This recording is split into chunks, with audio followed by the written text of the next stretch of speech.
According to data, the number one New Year's resolution for Americans in 2024 is to get in shape and lose weight. But despite more than 30% of the country vowing to make healthy eating a priority, some skeptics have said that it is much more likely that Americans will just continue to stay fat. When asked about how America's vow to eat better foods might affect the bottom line of the fast food industry, Burger King CEO Josh Kobza is quoted as saying, "Oh yeah, we're really shaking in our boots that Americans are going to stop being fat. Just petrified over here at Burger King that America is going to be 330 million skinny legends by February. Someone should call Hostess and let them know it's time to shut down the Twinkie factory too," before making a masturbation motion with his hand and yelling, "Hey Chris, this guy thinks Americans aren't going to be fat anymore." At this point, the CEO of McDonald's, Chris Kempczynski, chimed in, "Oh, sorry, I couldn't hear you because I was just looking at a stat that says the average woman in America weighs $180 right now. But since every Walmart in America is minutes away from looking like a gymnastics studio, I guess this is the end of the golden arch, eh, fellas?" Before high-fiving the CEO of Arby's and continuing, "Hey, Tony, you got to get a load of this guy. He thinks Americans aren't going to be fat anymore," referring to Tony Anderson, CEO of Tony's American Lard Buckets, a weekly subscription service for buckets of lard. After laughing for a good 3 minutes, the Lard Bucket CEO began throwing money at the reporter while saying, "I guess I should probably stop doing this since I'm out of business next month, huh?" Before pretending to make a fake phone call and yelling to his phone, "Hey, government, just want to preemptively file for Chapter 11 bankruptcy on my Lard Bucket company since it's all celery for Americans from here on out." At which point he snapped his phone in two, also made a masturbation motion with his hand, then proceeded to chest bump the two other junk food CEOs. The boys. It's the boys cast. The lads. It's the boys cast. The dudes. Prepare yourself for boys cast. The bros. It's the boys cast. The homies. It's the boys cast. The dudes. Experience the boys cast. The boys cast. If we're ready to start, why don't you tell the people what you've been going through? Oh God, We got an attic on our hands. Attic. And for real Anne Frank over here hanging out in the attic. Danny started taking nasal spray for his nose. Because I sniffle a lot. Obviously, everybody knows that I sniffle a lot. I think it's from allergies. And then because everybody's complaining, so then I was like, you know what? Before the episodes, I'm going to take like a nasal spray so that I don't sniffle. But then I didn't realize that the nasal spray says don't take this more than 3 days in a row. And then I took it for like a couple of weeks because it was working well. But then you get this thing called rebound congestion. You're fucking hooked on this stuff. It's not you're hooked on it. It feels like there's Sounds cement. like you're hooked. No, it feels like there's cement packed in my sinuses. So you just cannot. Might have been cum. Maybe. It might have been hardened cum. And then you can't do anything. So then when you're sleeping, I'm like, I'm on nose. I can't breathe through my mouth because your mouth gets all dry and you're like, it's hell. So then I'm like having to wean myself off this shit. I got the saline solutions. I got these decongestion pills. It's hell. Guy just punching you in the nose. Yeah. I mean, I felt like it. That's Danny's New Year's resolution, to get that nose shit sorted out. Unsortable. My New Year's resolution is to keep crushing it 24/7. Never stop. Always grinding.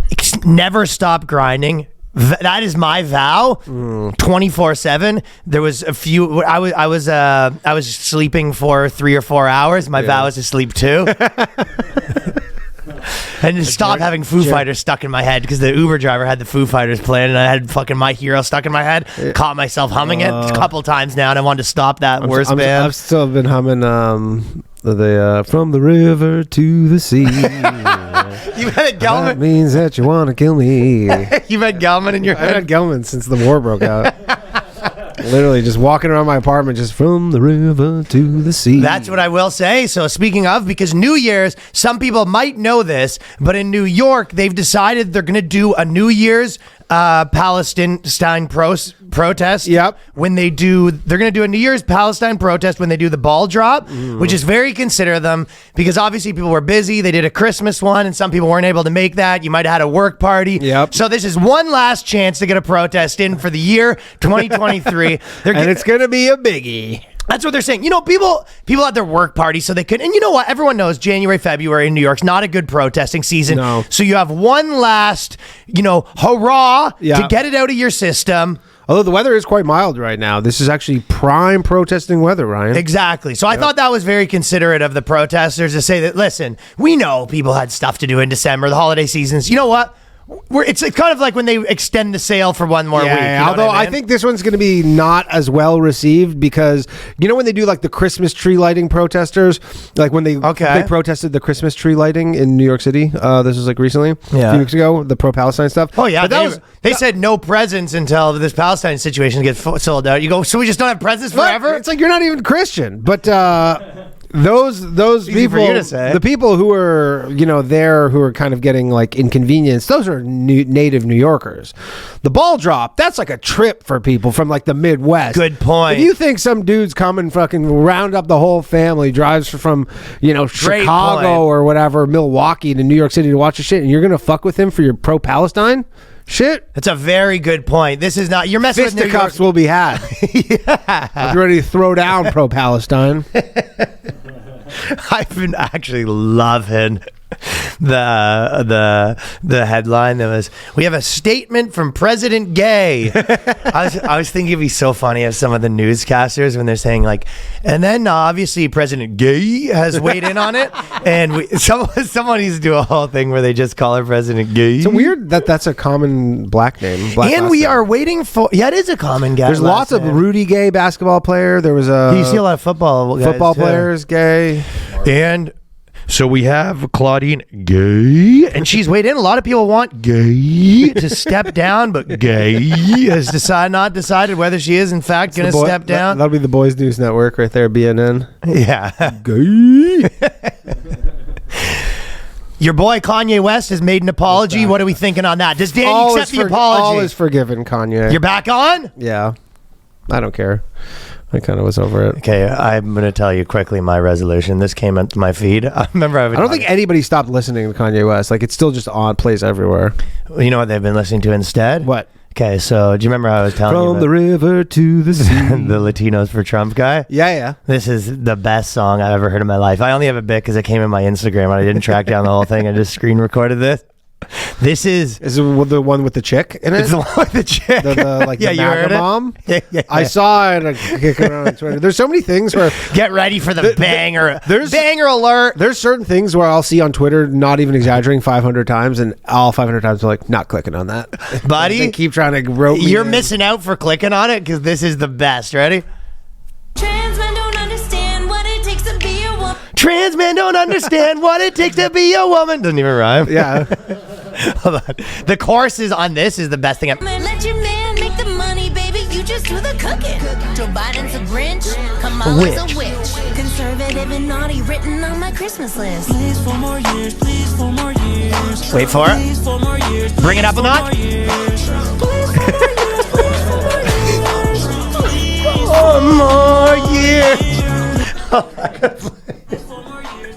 This is the best part. Please for more years, please for more years. Please for More years.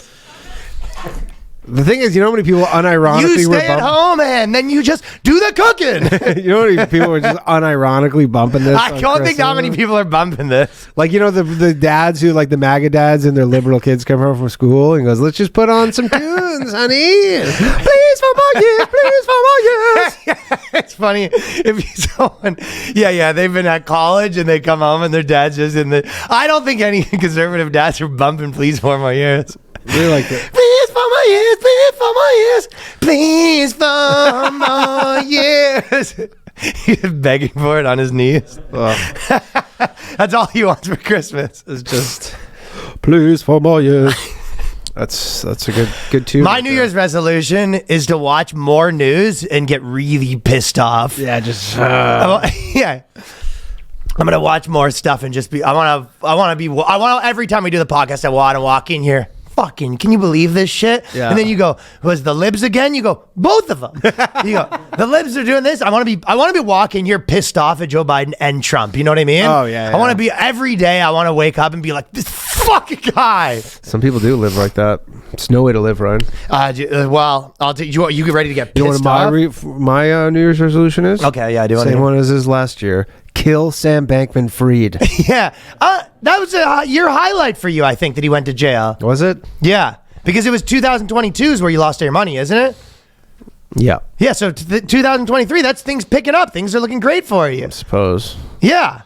Someday he supposes. Still get my money. Well, back. honestly, I'm sorry that I know you're in high spirits because he's in jail, but I don't want to have to bring this up. But Yeah. Donald Trump's history with Adolf Hitler and Nazi writings. Oh. It's an article that came out yesterday, by the way. All right. Good timing. I'm not even really going into the article, but it's just funny. Like, that's basically The smears are starting. well, it's just a funny smear though because this is the peak just trying to get pissed off, right? Yeah. But they went through his speech and they're just like lining it up. Oh yeah, I saw. Well, it's just funny being like a reporter that you're just like digging through Mein Kampf to be like if anything sort of sounds like what he might have said. Yeah. And it was like it's not even that much the same. Yeah, there's like some. I think he used some term called someone vermin or something. And and I guess that's what it is. But they basically, it's almost like they're like a human AI that kind of goes through Mein Kampf and goes through every word he said, and they try to pinpoint if there's any, Yeah, just any sort of similarities. And you go, well, it's also a translated language. See, that's one thing I'm not, to be honest, I'm not really looking that forward to like 2024 Trump versus Biden again.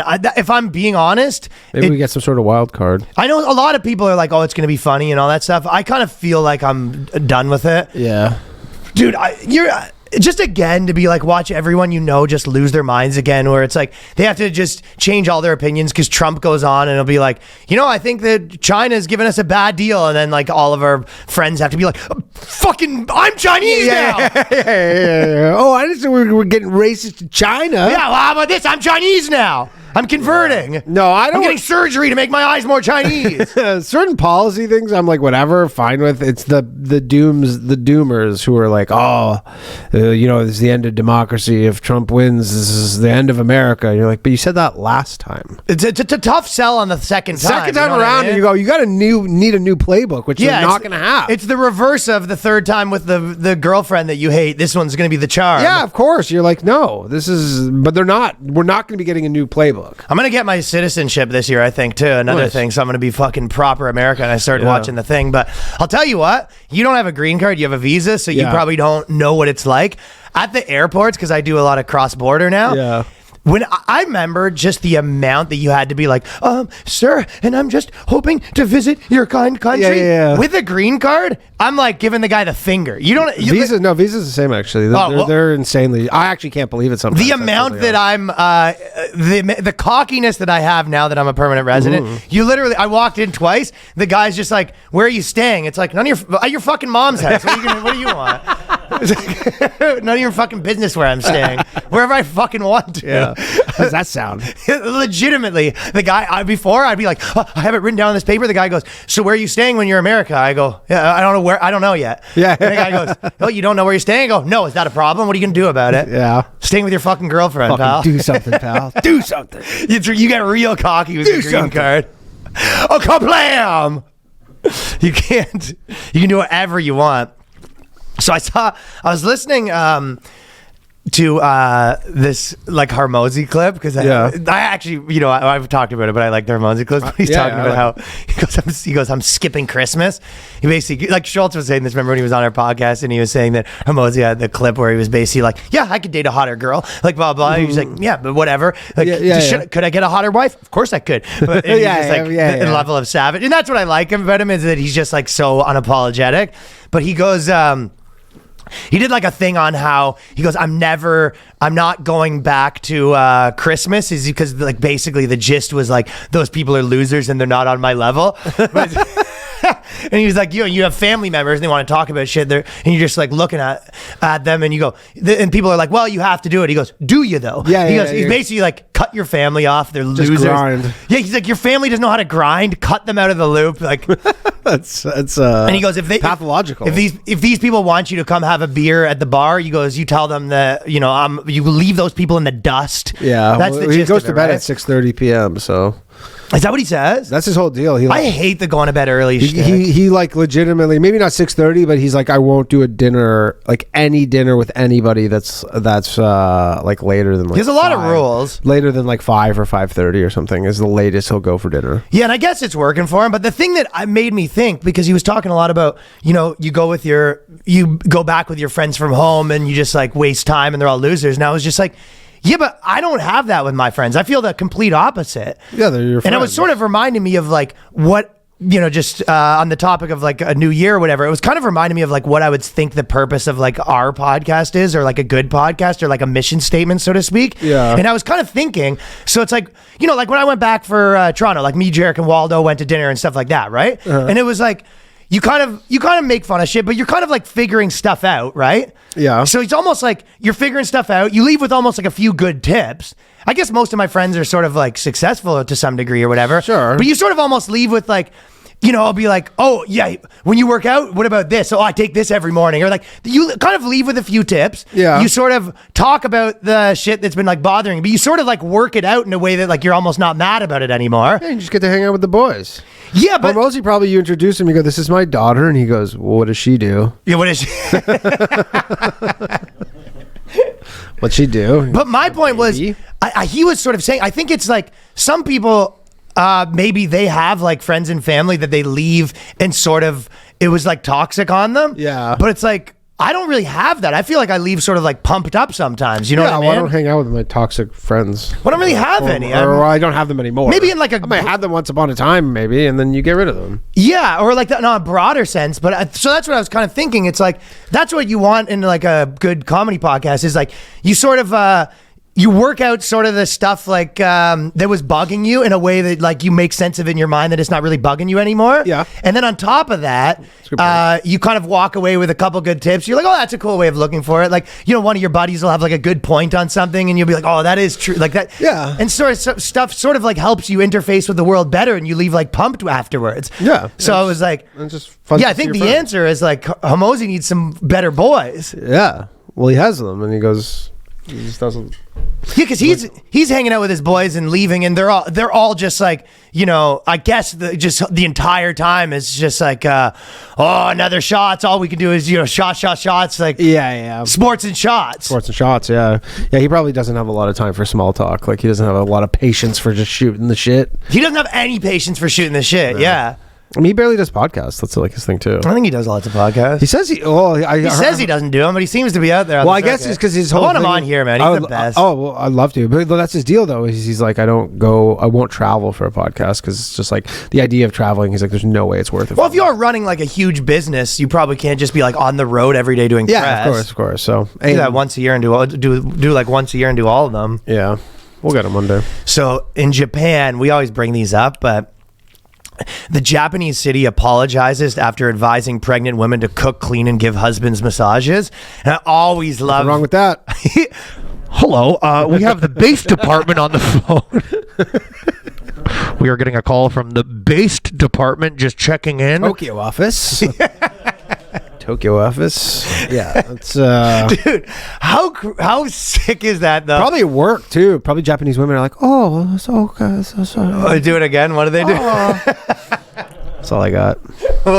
Continue. Then what do they say after that? Oh, this is very much massage, and clean and cook.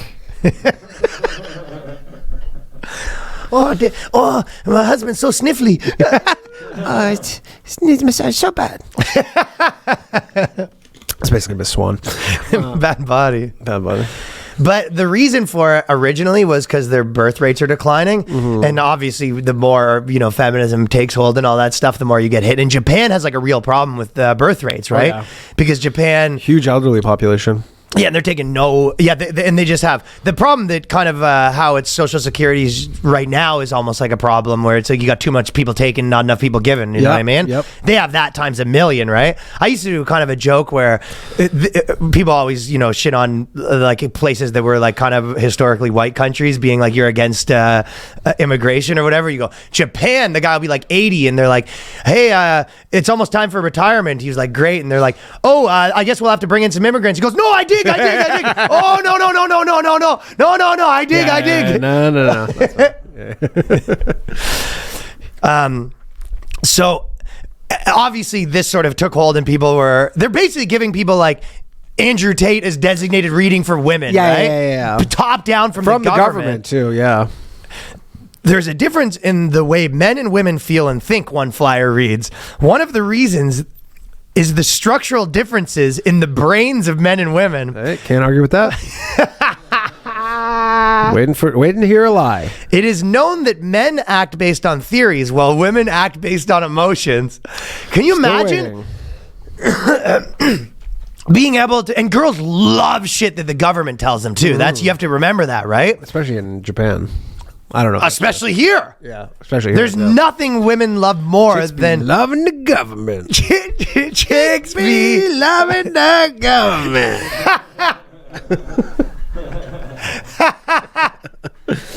That's so true. Chicks love two things: shopping and listen to the government. They're always petitioning to get more government, right? That's They do true. love the government. Yeah. So if the government's like, listen, lady, you're being emotional, she'd be like, well, if the government said it. Yeah, plus the emotional charge is a can't lose scenario, because then they either accept it, or then they act emotional, and you go, see, you're being emotional. It really is a top-down can't lose situation. Yeah. So the government's been saying to these things, and they basically said when you come home, the husband, you wanted to give him more massages. Yeah. You go, he's busy, he's stressed out, he had a hard work day, and you want to give them a welcome home, always have a smile on your face. It's good. Yeah. What's the problem? People on the internet didn't like it. In what country? I think probably mostly here, to be honest. Hey, I think you're right about that. Yeah. He added that the government had stopped distributing the flyers but the government actually pulled back and did an apology on it because they got too much heat. Oh, so they got contain expressions that promote attitudes and practices that may stereotype gender roles. So the head of the base department did walk it back. Yeah. I mean, I get that they don't like gender roles there. Everybody has the same goddamn haircut.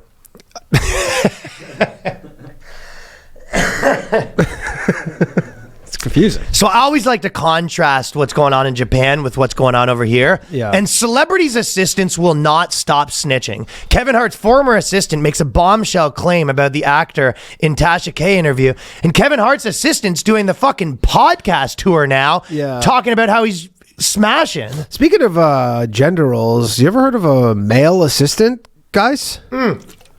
I'll tell you what. What is going on? Why is it so hard to get a male assistant? Well, it is a lot of hip hop places posted this, right? And hip hop places are way less about, the bullshit. Yeah.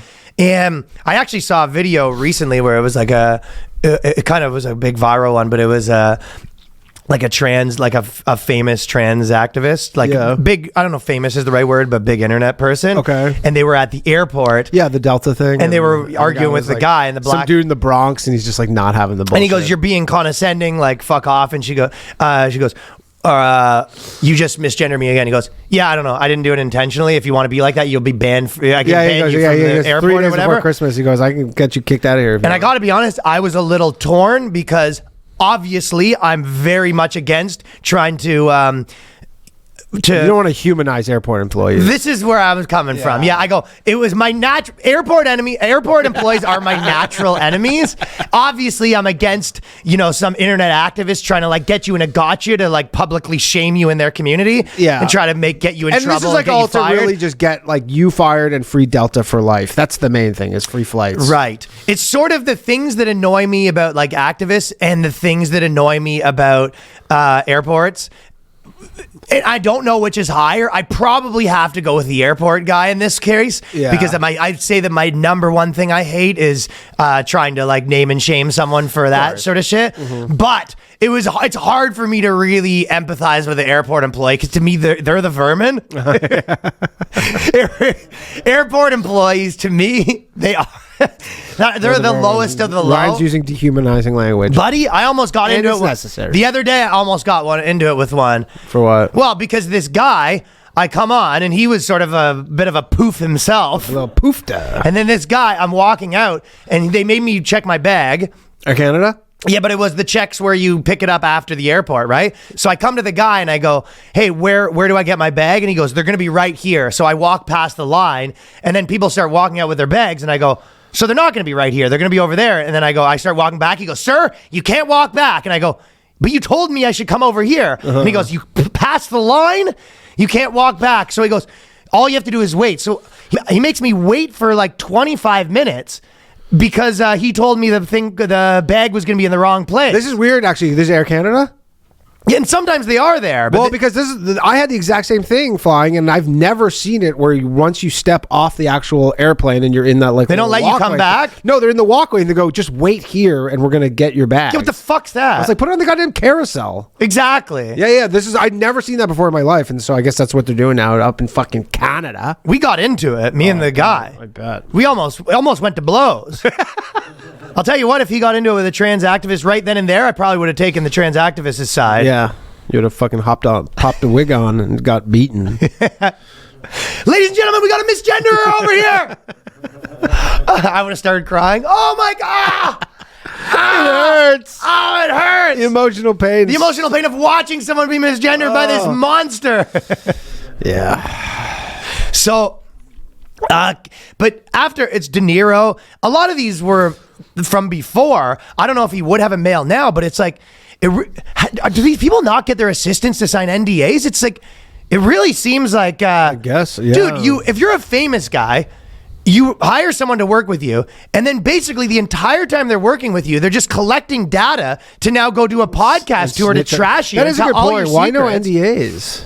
I have no idea how they're allowed to do smarter this. than that, or is she just violating the NDAs? She couldn't be violating the NDAs, I don't think. What happens because the when story would have been an just NDA? shut. You just get sued. I think you get sued. You just get your pantsuit off. But that's true. If you get your pantsuit off and you don't have any money, what does it matter? What if you got no pants?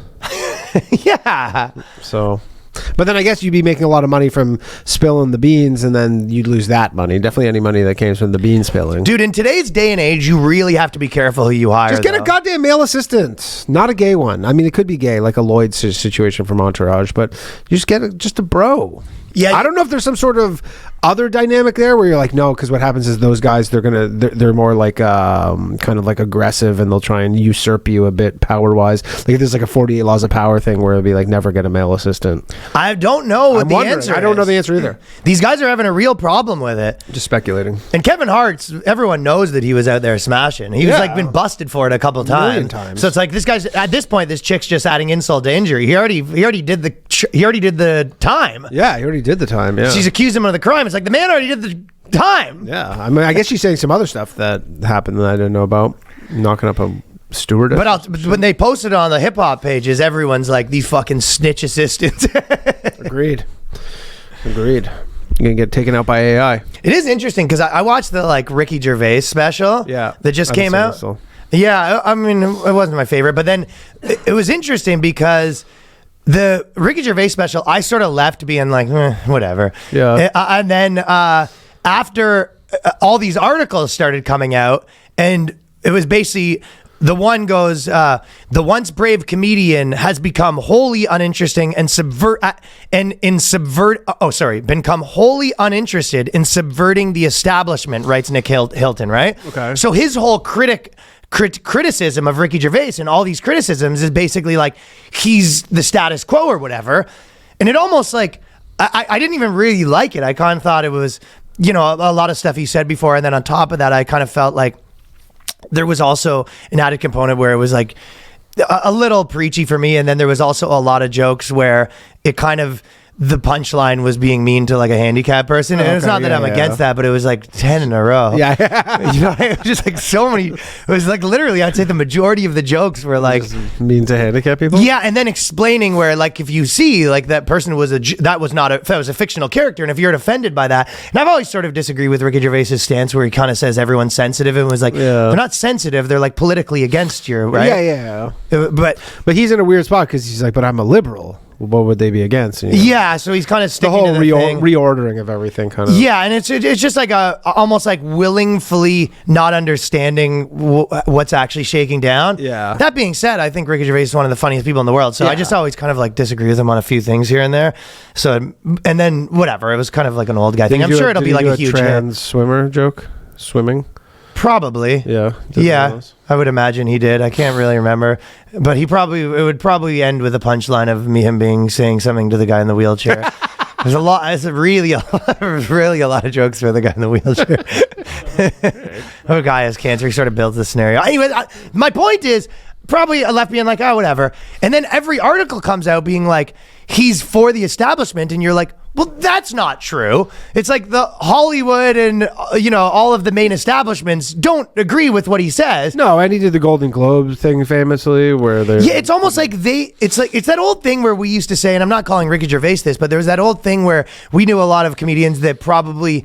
They were kind of like in their late 40s, early 50s, and they were kind of like road dogs or whatever. Yeah. And you'd be like, I don't think that's good or whatever. And then everyone was so like triggered that it made them edgy or whatever. Yeah. Because you're kind of like, it happened with the Daily Wire movie too. They just made that movie and then everyone was kind of like, yeah, I don't know, whatever. And then all the articles were like, actually triggered. Like they would be like, it was the most triggering movie, and you would kind of like, it's just basic conservative, things that they. This is like literally just like stuff a normal dad thinks on the. I mean, it's that side of the country. literally And then ladybugs. Or like Joanna Man, like these premises, they're just being done to like kind of thumb it in your nose or your eye or whatever. But the truth is, it's like, it's kind of one of those things where you just be like, yeah, it's not really like triggering to just say like the consensus Republican thing, and then they are actually triggered, and you're just like, well, I get people writing articles being like, it was so offensive, and you're just like, that's what they want, I guess. Well, I guess that's the only, if they need to write an article about it, what else is the article going to be? Yeah, but it's like, my point was, I think that the bloggers are so much more wrong. Yeah. And this guy looks like, the king of the they them. It's like he's just like some nerdy comedy blogger. He's got the glasses and just like, you can barely tell this guy's a man. He's just dripping in soy. Well, he's not a man. And then he's like, the special is so bad, and you're like, well, I guess maybe now I have to like it. Yeah, enough of those come out. You go, this is my favorite special of all time. Thanks. Well, you know what it is? Their criticisms are just so wrong. You're like, yeah, it probably wasn't really that good, but you're so wrong about the reasons why. Yeah. I was like, it wasn't what you're saying. You're just like, I he's wouldn't like, even believe they watched the whole thing. It's like they're just living in that world where they still think that like Hollywood is the like underdog opinion. Yeah. Oh, yeah. And you're like, you are kind of right that over the last like 4 years, most normal people have come to their senses, but that's not what the establishment is. No. If anything, it's the opposite, where you go, if you look at something and you go, hey, most normal people agree this is bullshit, but it's still getting shoved in your face. It's like, well, that wouldn't happen if it was the other way around. Of course. That obviously you wouldn't, if most people didn't agree with it, you wouldn't hear about it anymore. No, you never hear about it. Ricky Gervais is not the establishment. It's like Colbert is. Yeah. Yeah. Well, I mean, how do you not know, like, Hollywood consensus thoughts, the things that people say at the things that universities professors say, the things that, the ones that aren't getting in trouble. I mean, that's who's not getting in trouble. Yeah, well, obviously, right? Dr. Gay. And that's why the Palestine thing was funny, because it was the first time that their consensus opinion was actually troublesome or whatever, Sure. right? Yeah. But, okay, so it's the same, I'll just say one more thing about it. It always kind of reminds me of the thing where they say kids are getting soft. And that was a big thing of like the Ricky Gervais, it was that like kids are soft. And it was just like, We're still on that stuff? and it's like, no, it's not that kids are soft. Kids are the exact same. It's they've sort of been like duped into like fighting against themselves. You know what I mean? Yeah, and that's just that's the way things were set up. Was they didn't set it up that way. They found like out with how the whole with the trophies thing. You're like, yeah, who, like where everybody gets a trophy. You're like, yeah, who gave them all the trophies? Yeah, there's that part of it too. Yeah. But it was like college kids are always like raring to protest, and they figured that they could sort of like get protesty college kids to do their bidding. It's like, so they all sort of got like duped. They got tricked into like cheering on their own robbery almost. You know what I mean? Yeah. We got to tell you about Talkspace right now. So listen, during the stress and expectations of the holidays, therapy can be a huge help, but it can be hard to get an in-person appointment this time of year. Luckily, Talkspace has made getting the help you need easy and affordable. You're able to access your provider from the comfort of your device, which means mental health care can be on your schedule. With Talkspace, you can get the support you need when you need it. And since nobody needs another expense this time of year, you're going to be happy to hear that Talkspace is covered by most insurance companies and most employers. So check your coverage to see if you can get therapy for only the cost of an insurance copay, or even for free sometimes. So with Talkspace, you can sign up online, get a personalized match with a provider who is right for you within 48 hours. It's incredibly convenient to have virtual sessions with your licensed therapist from the comfort of your own home. It's secure, it's private, using the latest end-to-end bank-grade encryption technology to store client information, and complying with the latest HIPAA regulations. You maybe don't want to go in and talk to someone face-to-face. You maybe don't want to have the money. Talkspace is a solution for that problem. Money can be tight, especially this time of year. Talkspace is affordable. It's in-network with most major insurance plans, so you only pay a copay. As a listener of this podcast, you're going to get $80 off your first month with Talkspace when you go to Talkspace.com/boyscast to match with a licensed therapist today. Go to Talkspace.com/boyscast to get $80 off your first month and show your support for the show. So, Talkspace.com/boyscast. And I got to tell you people about Quip. For those of you not watching, I got the vibrating toothbrush in my hand. There you go. Oh, nice. There you go. I got the one at my house, so Danny can't take this one because it's on the table. So it's an RL exclusive Quip for your oral care regimen. If you don't know, Artsy thing. it is artsy. Yeah, they've got some designs on it. My other one's all black, and this is the one where everyone told me to charge my toothbrush from the Patreon. Shout out to the Patreon dogs. Good health starts with good habits. Quip makes it easy by delivering all the oral care essentials you need to care for your mouth directly to your home.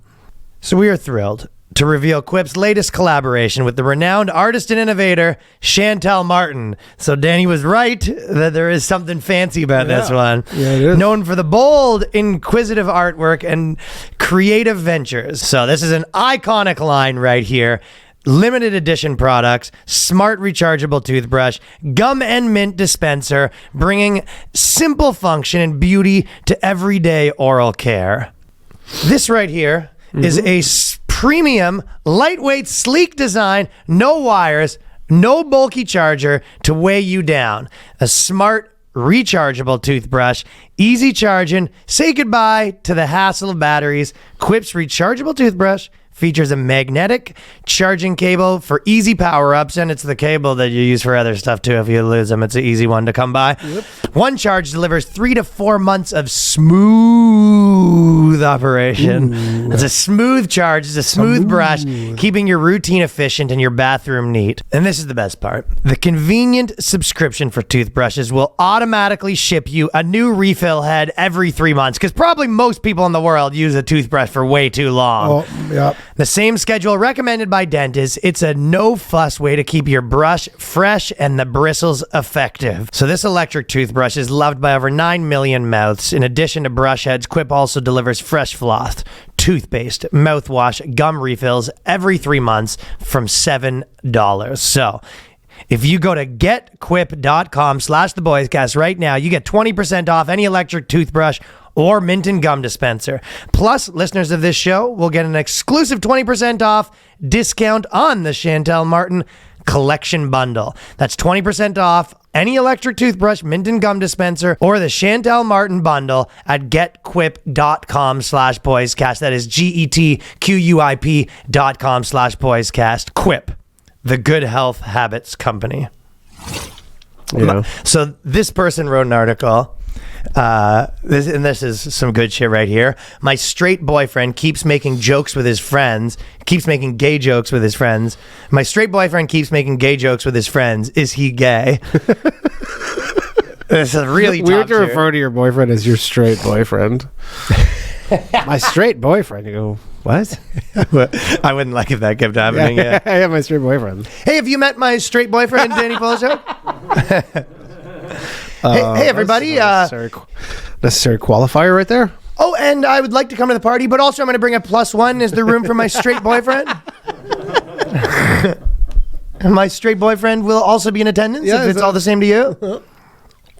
But I just love the idea of a girl that her dude's friend group is just like a normal friend group that jokes around about being gay stuff, and she's stressed the fuck out about it, right? That's why. Dear how to do it.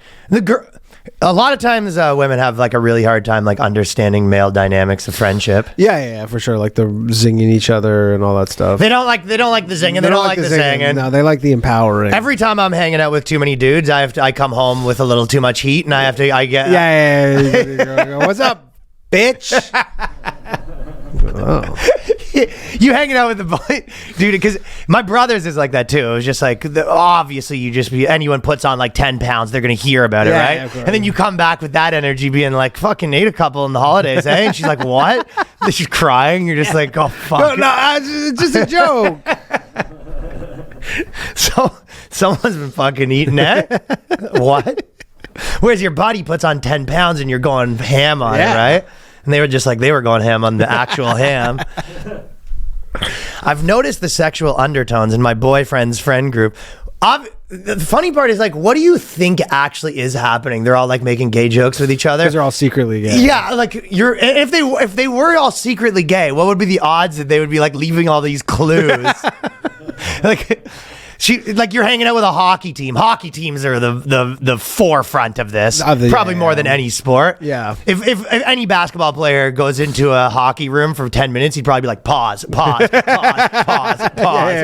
is going on with this gayness?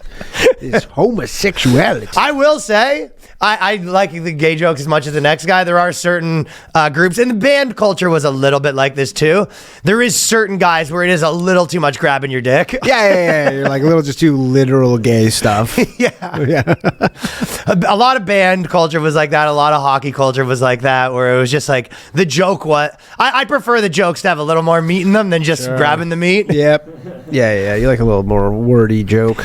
Ah, there he is. Grab the dick. It's like, all right, there you go. Grab my dick. You got me. I definitely have a few friends where the main source of humor is a dick grab. Just a dick grab. You go, okay, there you go. But yeah, if you were like a group of, hockey players like that, if you were gay, you're actually boning. When the girlfriends were around, you wouldn't be like leaving dick grabbing clues.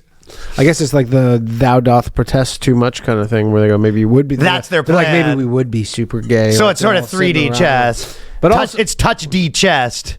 You touch D chest. But I don't know, just be gay, I guess. Well, they're not, is obviously they're. Oh, yeah. But she doesn't have any gay friends? Yeah, she goes to run this by? because the gay friends probably aren't doing that. Exactly. The gay friends are not doing any of that. I don't think if you hang out with gay guys, they're doing like Cup check. Yeah. I don't think they do that. And she's not even I'm saying the extreme. She's not even necessarily saying all the dick grabbing. She's sort of saying they're making like jokes about like, oh yeah, see you tonight, honey, like to his boyfriend, to his like male friend. You know what I mean? She sounds like a real hoot. She's definitely not a hoot. Chick is a real hoot. I agree with you that she's not a hoot. It's accurate. But they also, she goes, they're just a group of typical straight dudes, but they also like to make jokes about wanting each other and several other sexual things pretty regularly. This isn't the first time I've noticed this among the straight guys I've dated.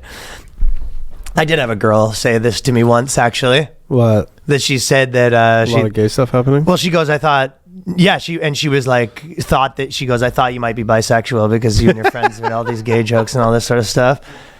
Yeah. I've had this happen in my own life before. Really? Yeah, and she was like, and I was like, it's not, I mean, every friend group bums each other when you're hanging out.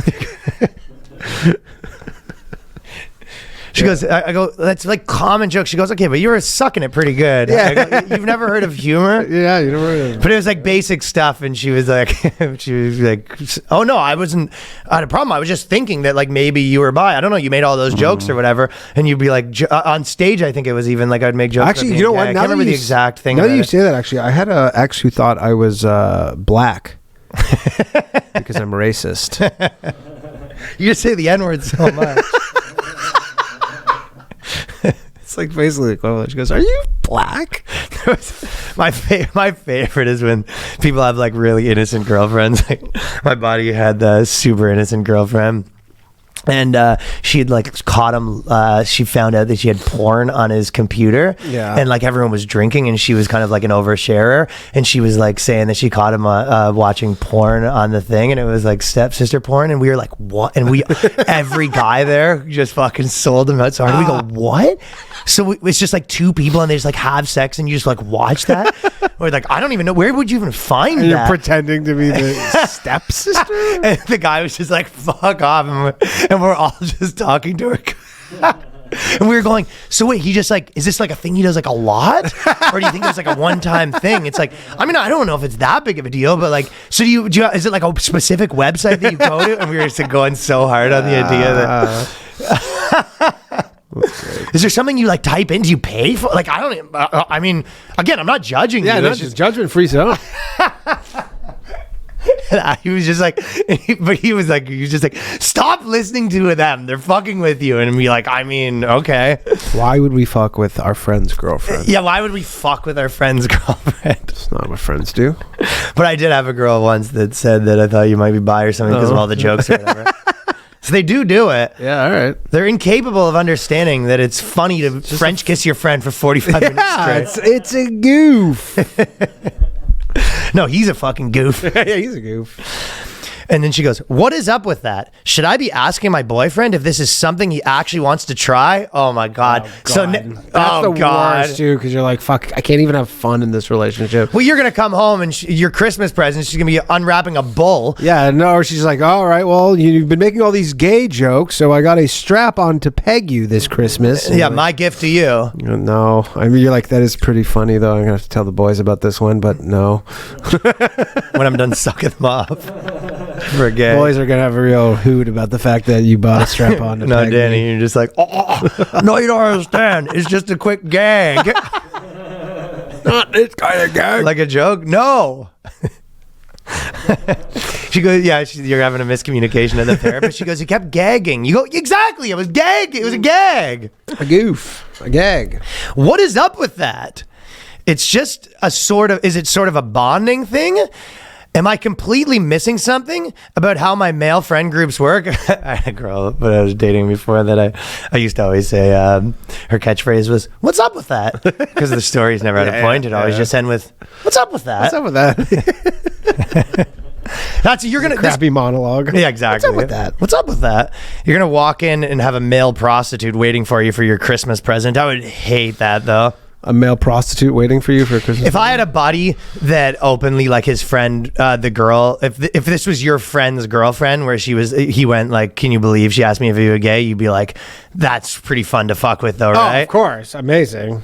Now you yeah, can you're mess a with friend, them, but that's a tough relationship to be in. I know, messing with you can obviously there's lines, but joking around with the girl on something that obviously wouldn't be true, is probably my best one. I think I might have told you this, was convincing a bunch of us, this is in high school, but a bunch of us convinced this girl that for Christmas he wanted a pendant that said "True to the Game," and it was Maria's Jewelers in Pickering, and we used to always walk by, and it was like a joke that there was this huge pendant that just said "True to the Game." We go, who would wear that? And we convinced the girl that that's what he wanted for his birthday, and he's always been talking about this "True to the Game" pendant. She's like, I've never heard him talk about it. And then she bought him the "True to the Game" pendant. No way. That's amazing. True to the game. The person who bought that jewelry store too, they probably had arguments at the jewelry store. They're like, who would ever buy this piece of shit? Like Maria and her husband are like, what are you I can't believe we sold the True to the Game. Someone bought the True to the Game. He goes, order more. Yeah. I knew it. True to the Games are flying off the shelves apparently. Like a crazy thing to wear, a big pendant. True to the Game. It's like the size of a hand too. It's True to the Game. Would have gone well with some nice FUBU gear. Oh, of course, definitely. I don't think. This is the best part. The person who this article was by Slate, right? So Slate does these columns, and the people who give them advice don't know what the fuck they're talking about. No, because she's basically saying like, should I sit him down and have a serious conversation about like his sexuality and how open? And the guy's like, I'm not gay. And she's like, if you are, you are. You know what I mean? I'm supportive of you. And the guy's like, I'm not gay. She goes, yeah, well, I just watched you slap your friend's ass. You know what I mean? It's just jokes, right? But this is what the Slate thing should. The Slate thing should say. It's like, yeah, very, very low probability your boyfriend's gay. This is pretty normal, and this is what their response. I think it's 0% chance he's gay. Him and what? Well, I don't know. It's not zero, but yeah. This isn't the canary in the coal mine of his gayness. Is him joking around with the pals. You're gonna find some way weirder shit. Yeah, exactly. Yeah. And if he was gay, it's probably unlikely that he would be so openly doing all this stuff in front of his girlfriend. Of course. The beard. Right. Yeah. I don't think we can say for sure, she says, that your boyfriend's friends all want each other or not. Nor could we say that they don't. So she goes, honestly, it's a 50-50 toss-up whether every single member of that friend group is ready to have a gay orgy or not. Who could know? Very possibly gay. It's like crazy, right? Yes, this is insane. It's a kind of like insane a Trump answer. It's like, it's hard to say for certain that they're gay. They've done some gay stuff. I don't know. They might be gay. Some people are saying they're gay. It might be useful to ask your boyfriend about it, though temper your expectations when approaching such an inquiry. Often people of such a privileged status haven't been made to question or pay much attention to why they do what they do. They aren't very good at analysis, and they're too lazy to perform it. So she's basically saying your boyfriend's gay. He's gay, has no idea why he does because he's jokes. too privileged. Yeah, he's too privileged. He's definitely not in it for the lulls. Isn't that crazy? Yeah. This is the fucking advice I that can't girls believe are that they getting. didn't have better articles, like questions. People are sending in all sorts of stupid questions, and this is the one that made it? Oh my God, dude. And this guy's going to have to go home to his girl, and she's going to be like, listen, I want to talk to you about something. I know you're probably gay. And he goes, no. He goes, listen, I know you're too privileged even.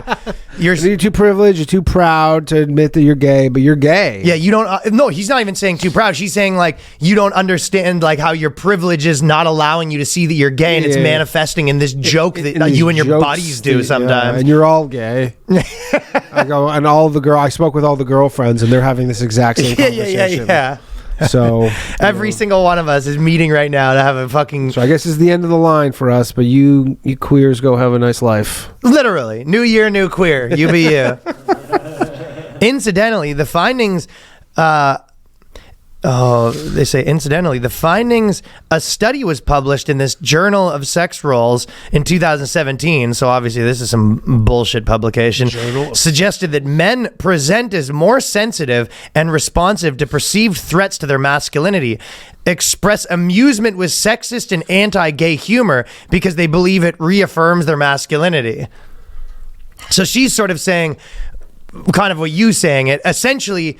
It's whoever denied it supplied it. Sure. It's kind of like It's just funny. It's almost like terrorist reasoning where they're like, are you a terrorist? And the guy goes, no. He goes, you would if you were. would say that. Yeah, exactly. Right. Like there's no right answer. No right answer. No. Because if you deny it, you're gay, and if you don't deny it, you're gay. So there's no right answer. And she goes, ask your boyfriend if he's gay. If he denies it, it's because of his privilege, and also he's protesting too much. Yeah, he's gay. He's definitely leave him. He's gay. Basically, the response that the Slate person said is all roads lead to he's gay. Yep. He goes, what if he's okay? Well, what if his friends want to do like a gay thing, like try to give him touch him, and he goes, he really doesn't want to. He goes, well, then that's gay too. Then she gives him an ultimatum where you're like, it's either me or the gay jokes. The only thing that isn't gay for this woman is being really sensitive to women's plight. I guess. It's kind of what it's saying. Seems like a crappy relationship to be in. Hopefully this is the early phases of this and he can get out of this. I don't 'cause she's not going to change here. But I don't think this is true, though. I think That he's gay? Didn't Josh Infold have a joke where they said he goes, well, if being something, if hating gay people makes you secretly gay, then I guess my dad's secretly Arab. yeah, that's what it was. Yeah, but this is the same thing where they go, if you're more likely to make gay jokes, you're more likely to be gay. It's like, that's not true. No, they're just funny. There is the case where, there is like the odd cases of someone that's a public figure. Sure. That they're like, I don't want it to be gay because I don't want people to think that I'm gay because it'll, I'm like a Republican senator. And yeah, like George Santos, for example. He doesn't want anyone to know that he's gay. By the way, he's gay. George Santos, I don't know if you saw this. Yeah, got his car broken into? No, I didn't see that. Oh. He got his car broken into last night, and then I actually was wondering if because he got his car broken into, and he was on Twitter crying about it, being like, this is Joe Biden's America, and nice. Mayor Adams, your city is turning to fucking shit. I got my car broken into. But I wonder if someone knew that it was his car and they're trying to get some dirt on him, because he's making lots of enemies. Interesting. I don't know what more dirt that you could have than he already that has. Is all point. the dirt's kind of out there. That's a good point. He must be a little bit liberating for him, but just all to be dirt. But no, we were looking at the Cameo thing. Yeah. And you noticed that the Santas were making the most money on Cameo. Santa, yeah. And then so guess I think that's why Santos was making so much, because people mistook him for Santa. I don't know if you saw what happened in the last week, but the number one person on Cameo was Santos Claus. No way. So George Santos dressed up like Santa, and he started doing Santa cameos. Oh yeah, Shrewd move. the man knows how to make money. Oh, that's shrewd, man. So he was doing Santos Claus for $500 a pop. And honestly, it's not the craziest thing to get someone a Santos Claus cameo. No. That is kind of funny. That is pretty funny. He's not welcome on this podcast now, though. No. We already. So if you. Basically, they're saying if you laugh about a joke about women, you're probably likely to be gay. And it was just like, that's not true. Laugh about a joke about women? Okay, let's. And they there's just 100,000 gay people they watching said us right now, sexist Ryan. and gay humor. If it makes you laugh, you're probably gay. You hear that? You hear that? Do you hear that? I'm looking at you. Okay. Yeah, you. Well, Danny, how do you say homosexual in Jewish? No idea. Hebrew. We got a gay over here. See that?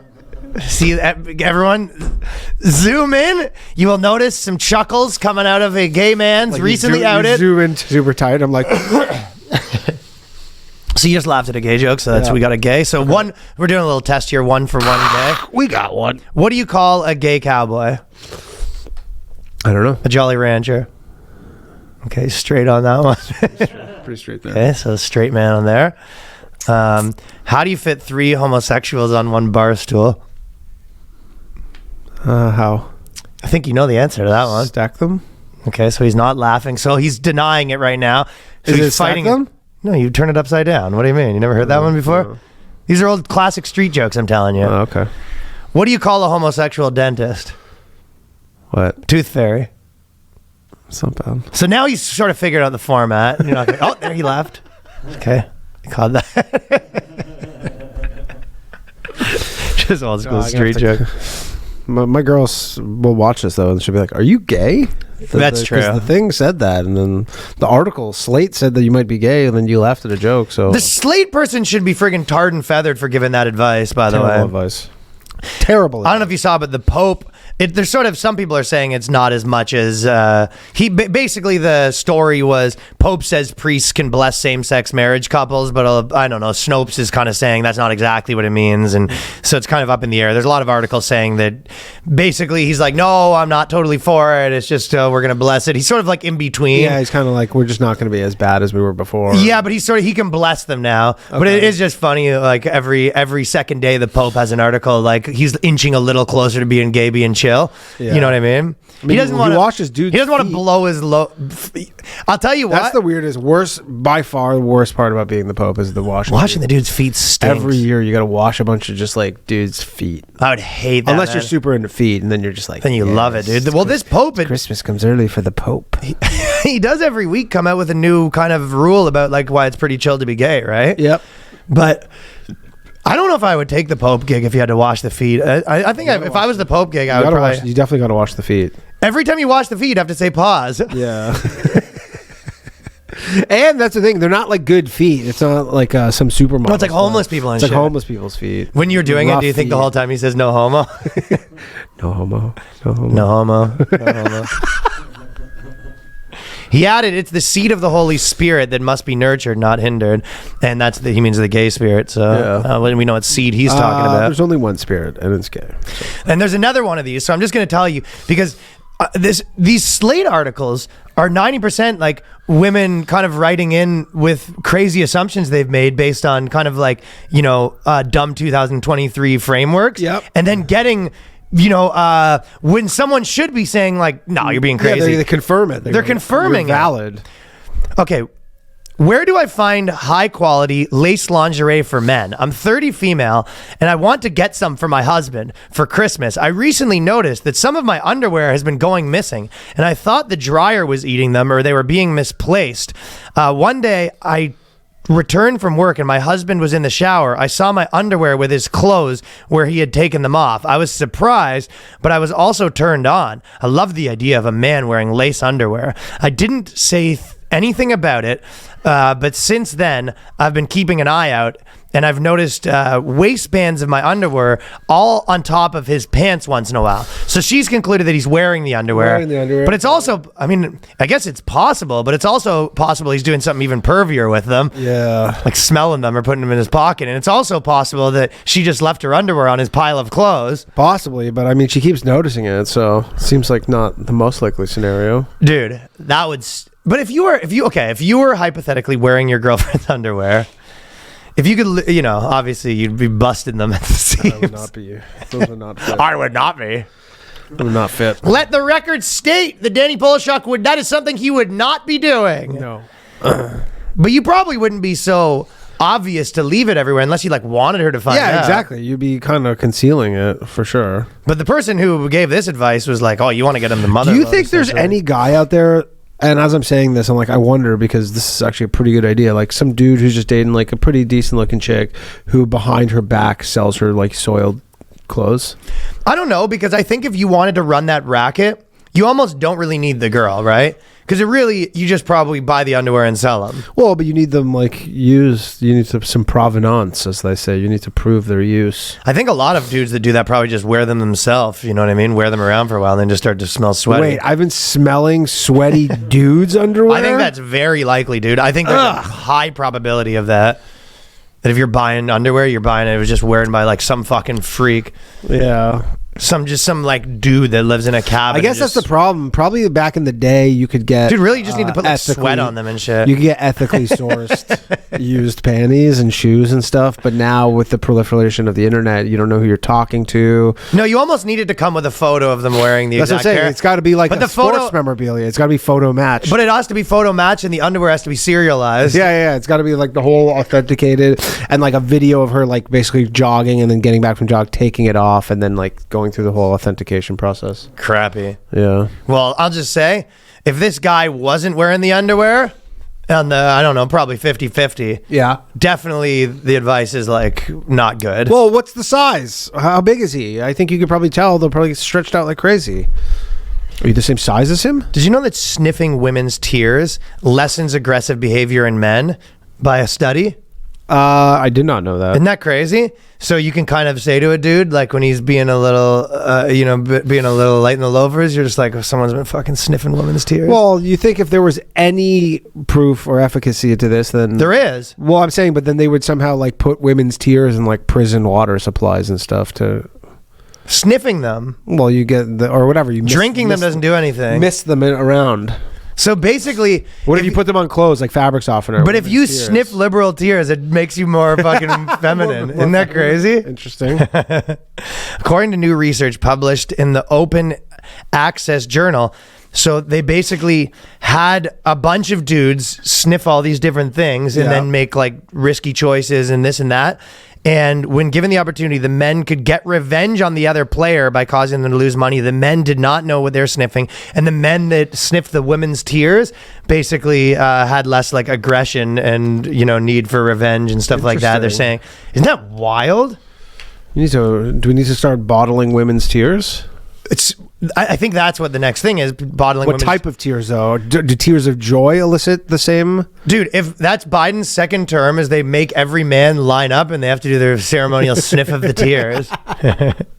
I wonder if there's any distinction, though, of how the tears are made. That's the problem, though, because they need the Trump to win to get the tears. And then that... Yeah, you think that's the Trump? But if Trump wins, they're not going to make you sniff the tears. Yeah, and there'll be less tears, probably. There'll just be less tears if Trump loses. Yeah, I know. Also, just a quick thing. So there's this woman. There's a lot of controversy over the like IVF clinics, right? Because a lot of people don't like the way it's like shaking down. Yeah. And I'll just say to those people, it's like, whether you like it or not, get used to this shit getting a lot crazier in the next 20 years. They're going to be in 20 years, they're going to be making babies in a lab. You're going to be picking their fucking hair color. They got the goddamn milking machines. They're milking the cocks.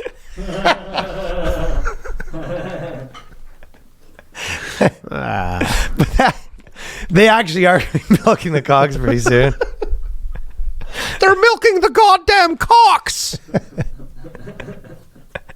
That's where this world's come to. That's where this world's come to, man. But this girl got IVF, and they gave her a female. It's like two, like lesbos, right? Yeah. And they were trying to get a female put in them, and they gave them a male embryo, and they said giving birth to the son is likened to having rape, because so this son's in for a bad life. Like, your son's gonna be able to like Google your name at one point and read this. Dude, can you imagine you were the son born to two lesbos that are suing the clinic because they accidentally forced them to have a boy? Yeah. Your life's gonna be hell. And they don't think fondly of men. They're gonna fuck Fondly? They're gonna fuck this kid up. Imagine you're starting your life with your mom calling you a rapist for being inside of her. And like basically, yeah, you're responsible for all the bad things in the world, and you're like, I'm a week old. What are you talking about? You're like, nope. That stinks, eh? Oh, that's bad. Heather Wilhelm Rotenberg and his wife Robbie are suing the SNY Fertility Clinic, New York, after it allegedly broke an agreement to insert a female embryo, because they just screwed up, right? Yeah. But it is like pretty wild just being hating men to that extent, where That you feel like you're getting raped constantly. Yeah. You're just having a boy that's your child. And it's like biological child too. And by the way, it's like, okay, well now you're just back to normal people, where sometimes you get a girl, sometimes you get a boy. And it was like, we wouldn't have done this if there was even a chance that we could bring a boy into this world. Well, God's playing a cruel trick on you.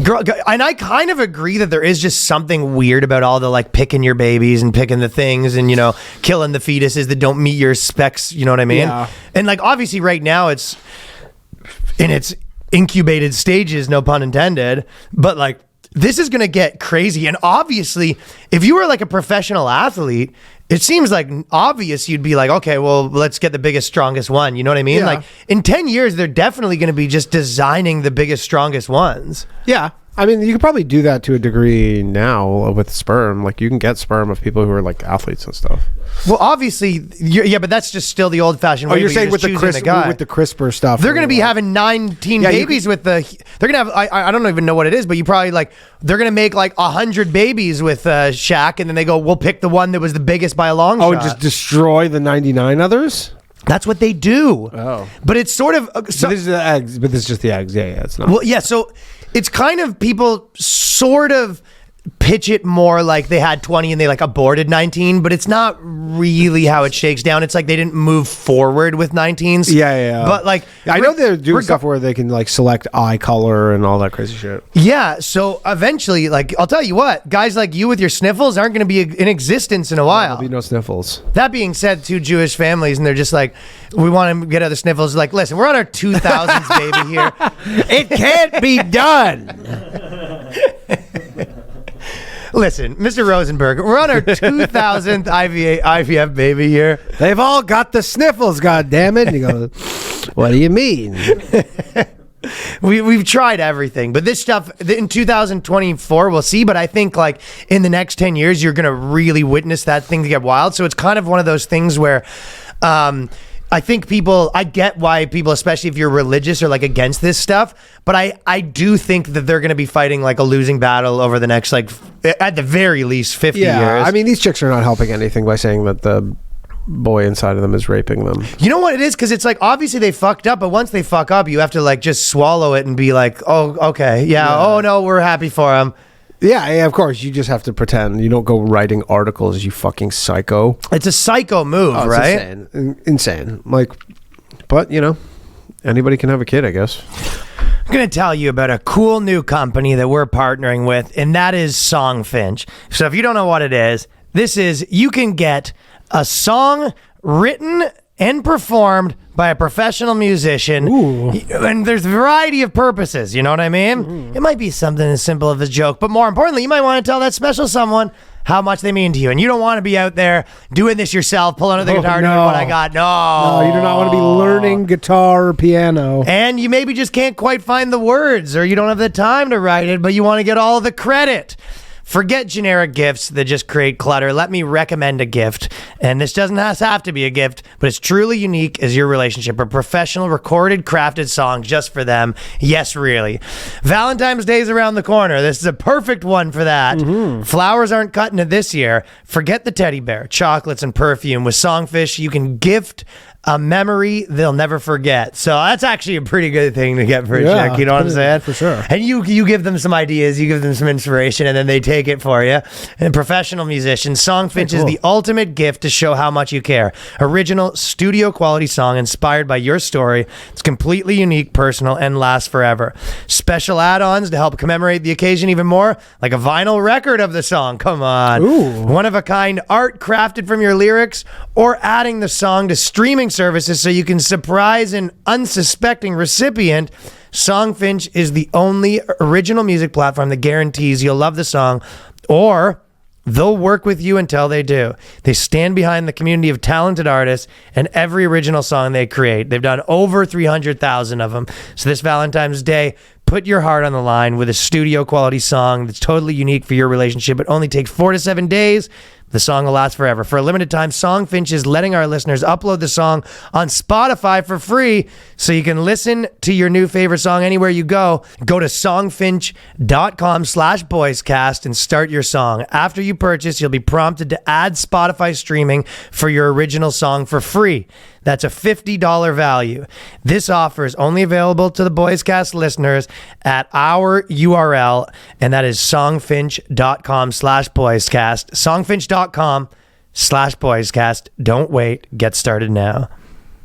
Listen, you just finished all the holiday stuff, right? You probably went out there. You ate too much turkey. You might have had if you were like me, you got Too much pie. Too much pie. You got divorced parents like me. You're doing multiple things all over Multiple town. pies. And multiple pies, multiple dinners. And every time they want you to act just like it's the first one, you got to, oh yeah, I haven't just had this yesterday. You're eating too much.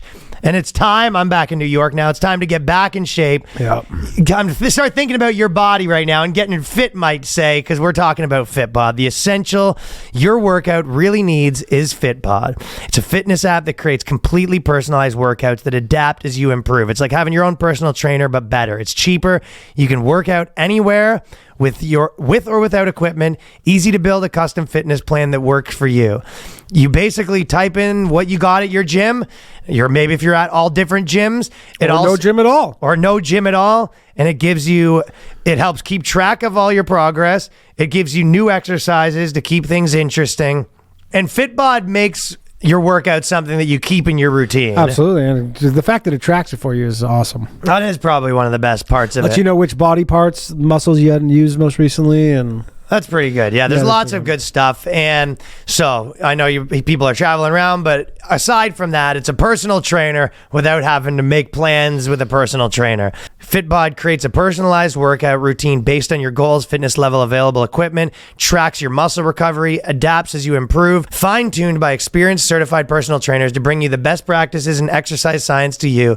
Learn new movements the right way with over 1,000 demonstration videos. Add Fitbod to your workout essentials and join Fitbod today to get your personalized workout plan and get 25% off your subscription, or try the app for free at fitbod.me/boyscast. That is fitbod.me/boyscast. Okay, so there was kind of a lot of stuff on the internet in the last week about the dating dynamic of male versus female. And it was kind of like one of the big arguments on Twitter and a lot of other places. But I'm going to read this article first, because this woman asked a date for his rich dad's number after he asks her to split the bill 50-50. So it's okay. When a man wants to go 50-50 on a date with you, this TikToker informed her viewers, she goes, do this, she informed her viewers, filming herself on a date, but not showing the face of the guy she went to a restaurant in NYC with. So when people say dating in NYC is crazy, this is what you're dealing with. You start the date. I'll tell you what, if I started a date and a girl's already filming me on a first date... It's like a hotel. She goes, I just got to run your card for incidentals. You go, incidentals? It's a date. I know. What do you got, a Stripe machine? So you're getting filmed. Yeah. I'll tell you what, if I'm being filmed, I am sort of unlikely to want to pony up the bill. Because that's for me, if I was on a date with a girl and she started filming me, I remember when I first moved into NYC, I actually dated this girl for a bit that was kind of like a tattooed like influencer type. Okay. And she was... had her phone out trying to do Instagram stories like the second time we hung out and stuff like that. And I was very like, this isn't going to be working for me. No. There's no way I want to be like moving myself into your like no. If anything, what online presence immediately. No, if anything, what you do is you go along with it and then you dine and dash on them. Dine and dash on them, but you can't give though. them a good ending for their. Are you kidding me? TikTok. They've already got your face. You're about to get like named and shamed. Yeah, but then you make your own TikTok video being like, no, I'm just doing this because she's doing this. I wouldn't do this otherwise. I would never normally do this. I would never normally do this. Girl's like been you're in the filming like the you're other in the day. bathroom and you're doing your own TikTok. You have to, and then you release back. yours before hers. So then timestamps. Mine came out before hers. You have to do something like that. Got to fight fire with fire. So there really is a lot of crazy stuff going on. There's some rapper that recently kind of went viral. And he posted some big thing. He'd being like, y'all hoes is bitches now. Y'all sell your pussy. Y'all be selling your pussy. He goes, that's why no one writes love songs anymore, because all you bitches be selling your pussy. Ain't no one to write love songs for. Not bad. Yeah. Not bad. There's been a couple of these lately popping up because there's a lot of these like girl influencers that are it's almost like they think they're doing their like girl version of Andrew Tate, but they're just like, it was like one girl, she was like an Asian influencer, and she was just basically saying like, I make $100,000 a year and my husband makes or my boyfriend makes $100,000 a year and he still has to pay for everything including rent because like that's like not a woman's job. Yeah. Just like shit like this, like kind of and it was just like, yeah, I guess if you get some like chump, but I don't think any normal dude would be down with that. Yeah. You got to jump. Good for you. Yeah, exactly. Yeah, you got a chump that's you're better looking then, right? And I think we've kind of mentioned this, but a lot of them kind of forget that part of it, right? They go, at one point, she asked him to tell her more about what he did for a living, as she was interested to get to know him. Happily agreeing, on camera by the way, he explained that he worked for his father's company. He informed her that he wasn't going to be the one paying for the meal entirely. When the check arrives, I think we should split it 50-50. And then, I'll tell you what, if the camera's out, you go, I'm buying one drink and I'm out of here. Yeah, for sure. You know, I do all this stuff. And anyways, it was nice meeting you. Anyways, it was great meeting you. Yeah, maybe I want to have one drink. Like, yeah, there's no way I'm ordering the meal after I fucking see a camera out in my face. Crazy. But I think, I don't know if it's just gotten crazier because I haven't been out there like dating, but it's like, in either of you, right? Like, but I don't know if it with the generation now, like if it has gotten crazier to the point where it's like that's not that crazy in like New York or LA to be like on a date with someone and they're fucking like filming you for their like TikTok to dunk on you.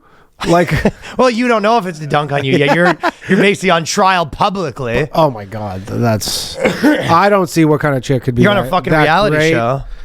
I don't know what kind of chick could be that great where you'd put up with that kind of nonsense. No, because I would be immediately like, what is this? What are you doing? You're filming me? I'd be making fun of them the whole time. Put your phone away, you psychopath. Yeah. Like, what the hell?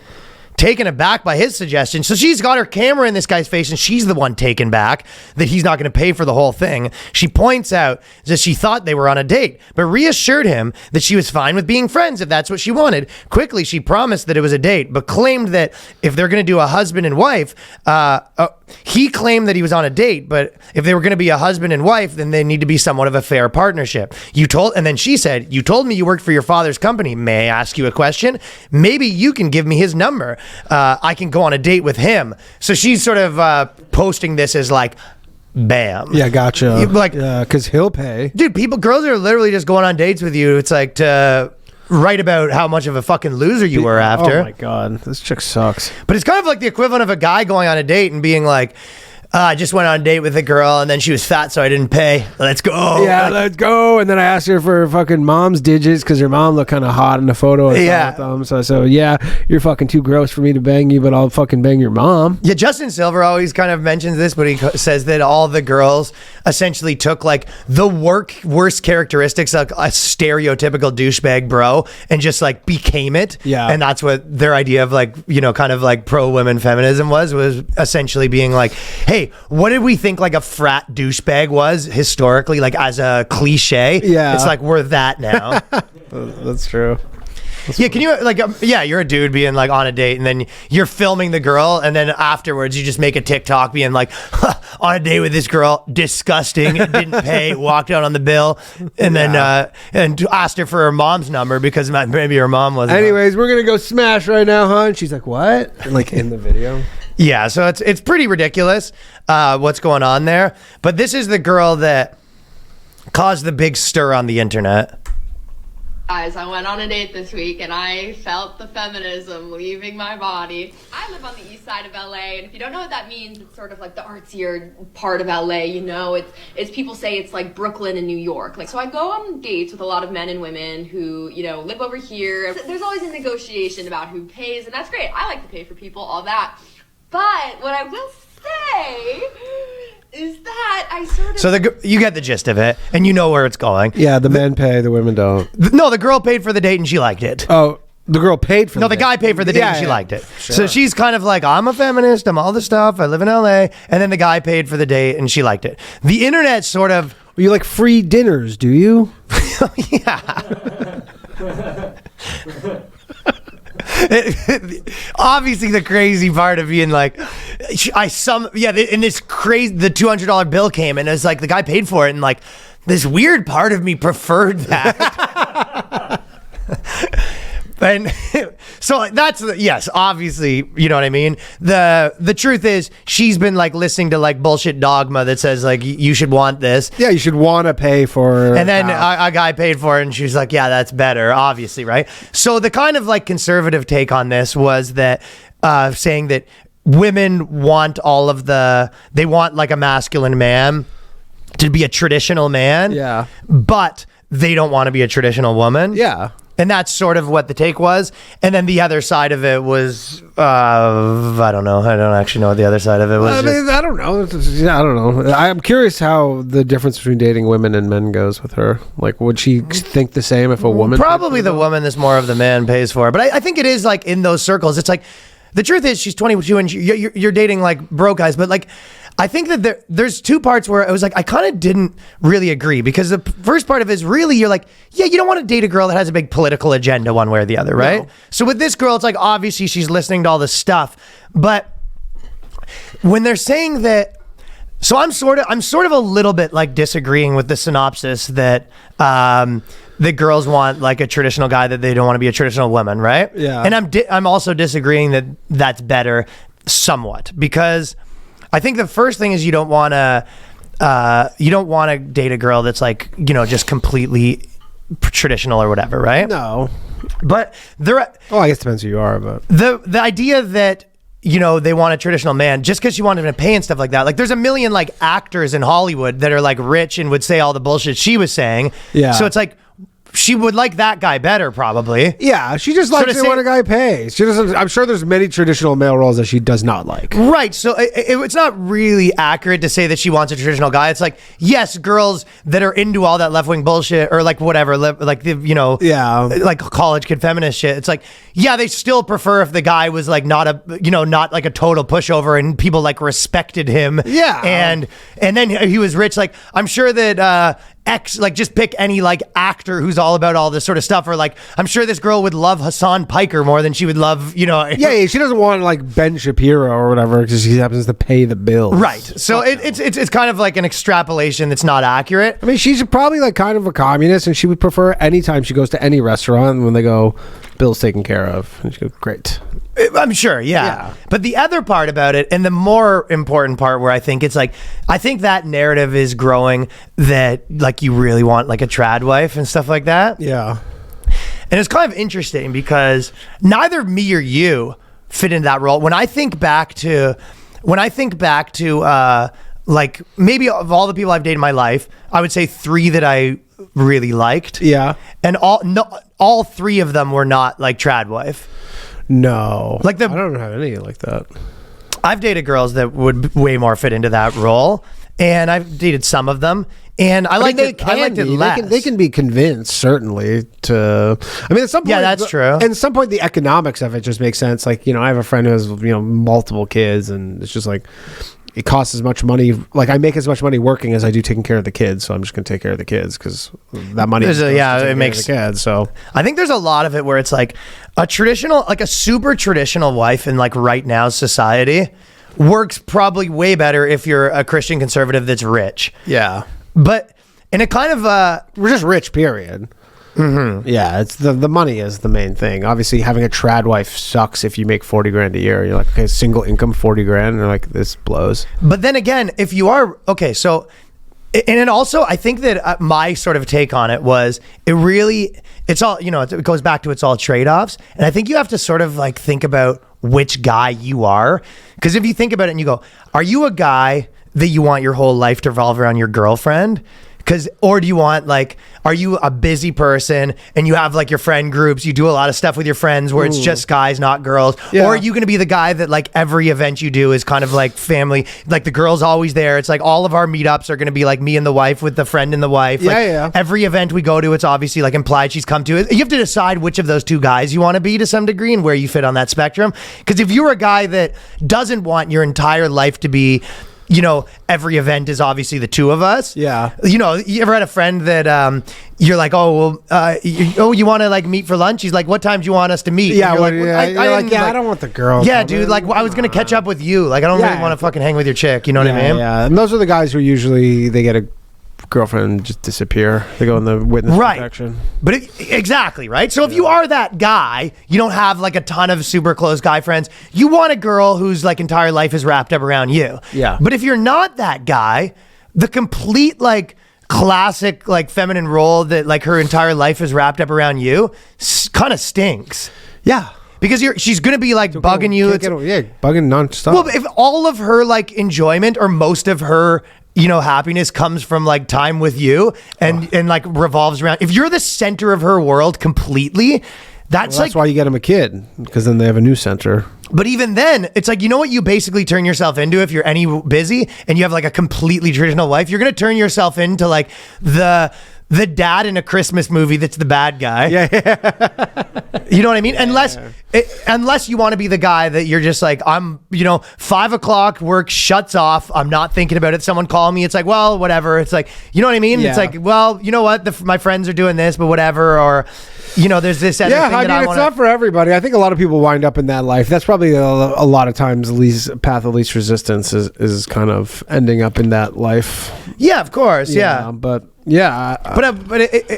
The more you want your girl to have friends. That's one thing I know. But if you have a completely traditional some chicks life, just have like no friends, if you're living on that system where the girl's like just completely traditional, it's like she's not having a ton of friends usually. No, you're with with her her friend. Maybe they can. Maybe like church groups or something. This is what I'm saying. We're sort of like picking and choosing like the perfect scenario, but like people that I know that sort of more have that scenario, it's like, no, you're the center of their world. Yeah, for sure. Or the kids are.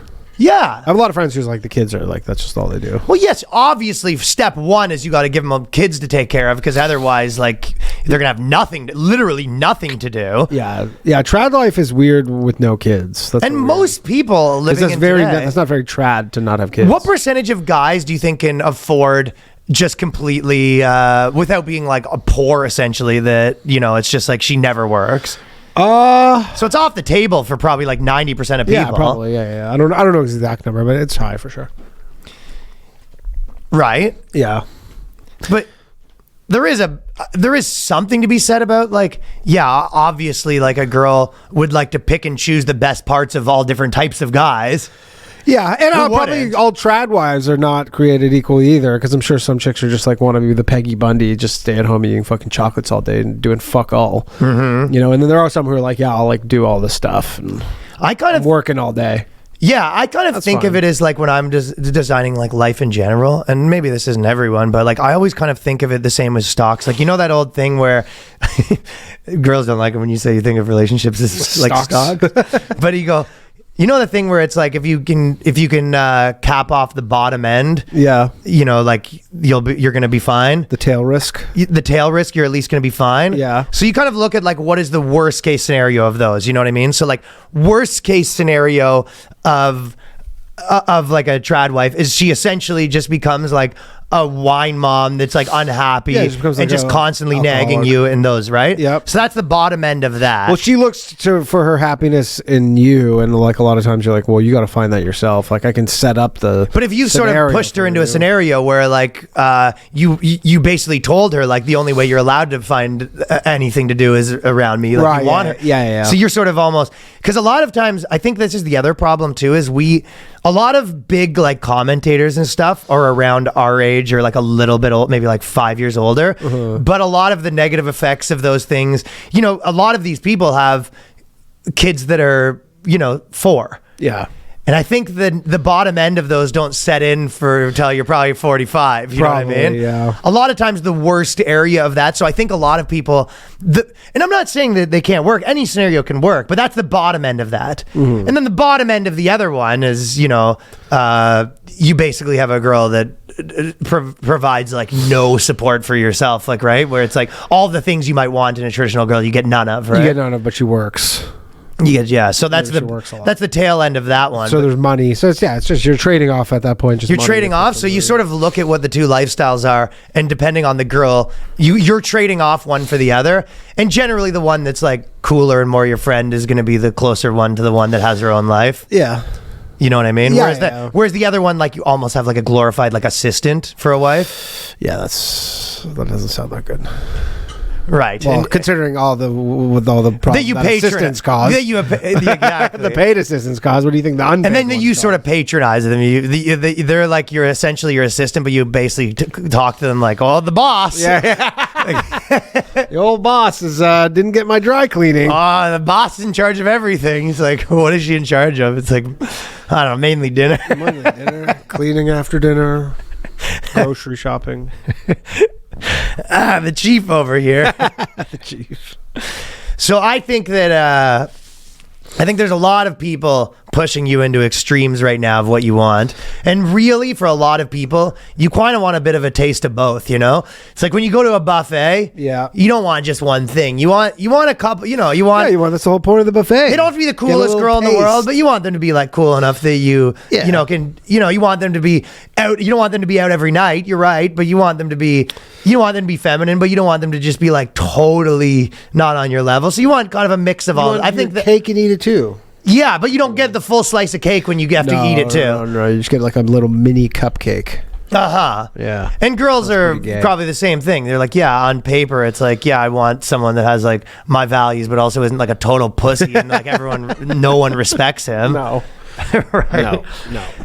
Because like those girls, yeah, you're right. Those girls generally like date like a broke communist in their like 20s, and then you're like, yeah, this kind of stinks. Yeah, they love the ideals at first, and then they're like, yeah, we're getting kicked out for not paying our rent. This kind of sucks. Yeah, this stunks dating like a tortured artist. Yeah, his mandolin career is not taking off. Stand-up bass career.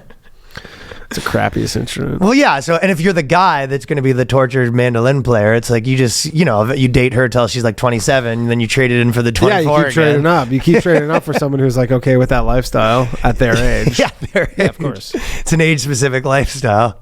Absolutely. I mean, the biggest trap sometimes if you get older is if you're not you're not with someone that's dating someone your own age, because as a guy, because if you're in your mid 30s and you're like, oh, I'm going to date someone your own age, you're like, they're not going to have a lot of runway for dicking around. Like they're going to want to fucking get going real quick here. Mm-hmm. Yeah. So that's, you kind of do all the math on it. And I'm sort of sick of everything being like binary, from politics to, the way to live your life. It's like, the truth is gender. Yeah. The best. You heard it here first, people. But you know what I'm saying. The people that I know that are like the most happy have like a balance of sort of both of the things. Yeah, I think so. It's sort of when they're saying like, and also on the topic of this, where they kind of like, there's this big article, there's like Gen Z and millennial women are waking up to the lies feminists told them, and they're fed up. And there's a lot of girls that are sort of like in their 35 being like, feminism lied to me and it didn't work out. Well, yeah, they were just told that they could ignore their biology and would be fine without having kids. And then they wanted them. And then it just gets to the point where you're like, you know what? I kind of do want kids. And you're like, too bad. You can't have them. And I think the takeaway from that is, probably it's true, but the takeaway from that is don't be the other one, don't be the version the other way around, where you just like box yourself into the totally, every traditional thing in the world, and then you fucking just kind of like, unless you're just such that guy. I mean, whatever. It's like, it's just it's just a trade-off. Like not everybody has kids. Just to lie to yourself and saying like, at a biological level, it's literally the purpose of existing is just to reproduce. But so that's right. But my point that I'm making is it turned these women into like ideological soldiers. Yeah. And at the end of that line, they're not happy. And I think the guy takeaway. But when are women ever happy? That's true. But the guy takeaway of turning into like a male ideological soldier for some other shit, I think ends you in the same place, which is like not that happy. Yeah. You kind of realize you wasted. I don't think extremism is good in any capacity. Yeah. Yeah. So there's this. I told you my New Year's resolution is to get more mad about stuff. Grind. And grind and get more mad about stuff. Okay. And one of the things that I'm going to get more hyped up about is climate change. All right. Yeah. We fucking fired up. But there's this scientist. He's a climate scientist, right? And he's kind of been popping off online. You like this guy? No.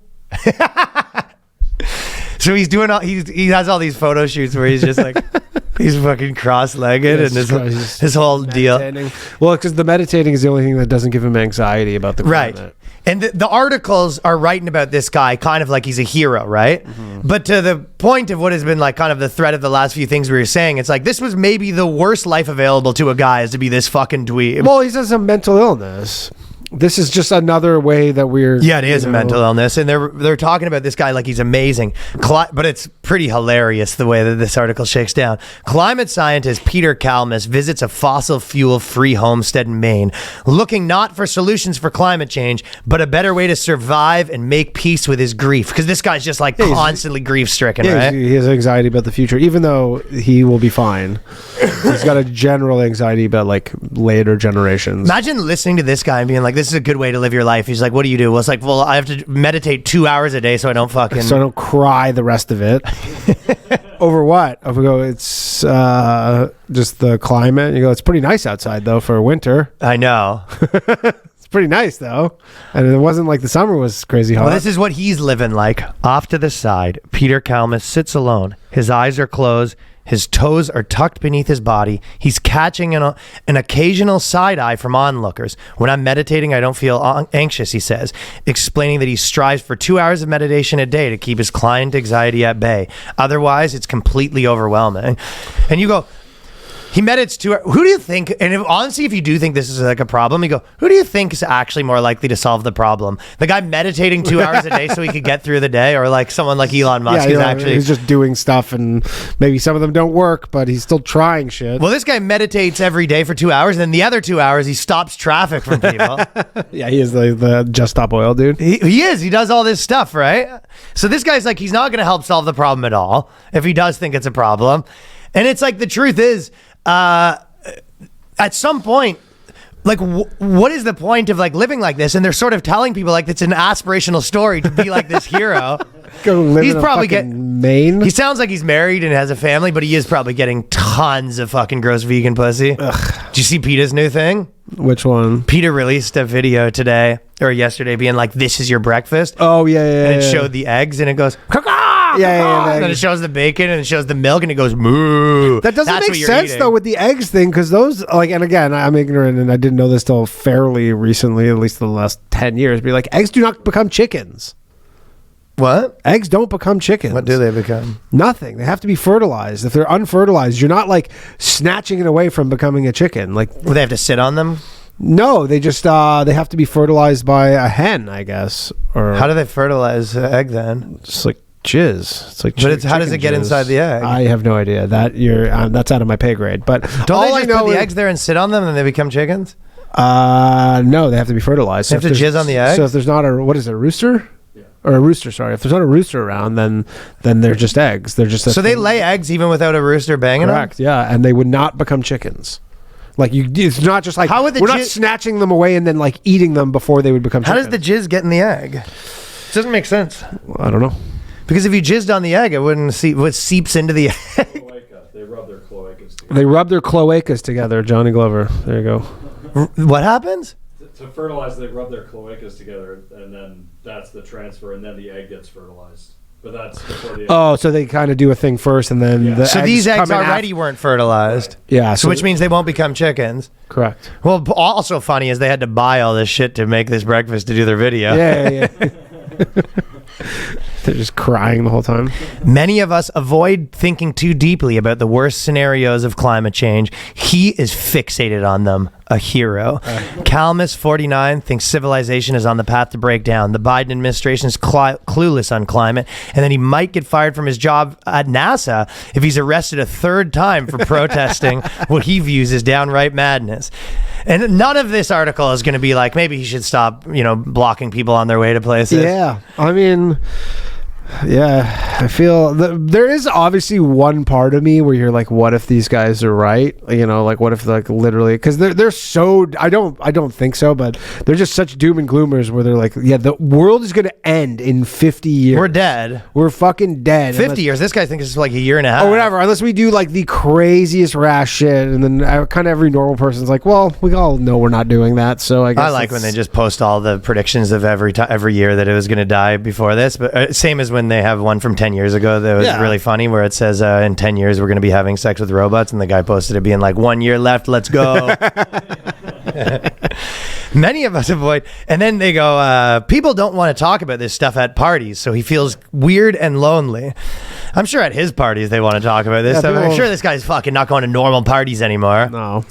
The search brought him to an unusual community called the Possibility Alliance, a homestead where a small group of people is trying to figure out how to live in a world headed for breakdown. That's the worst thing that you want to do. Are they just talking about being Amish? Isn't this just being Amish? Of course it is. And also, it's the worst thing that you want to do. And they also talked about for a little bit where the guy was thinking about being a prepper and having his bunker, but like he can't because he's so politically on the other side. Yeah. That line's...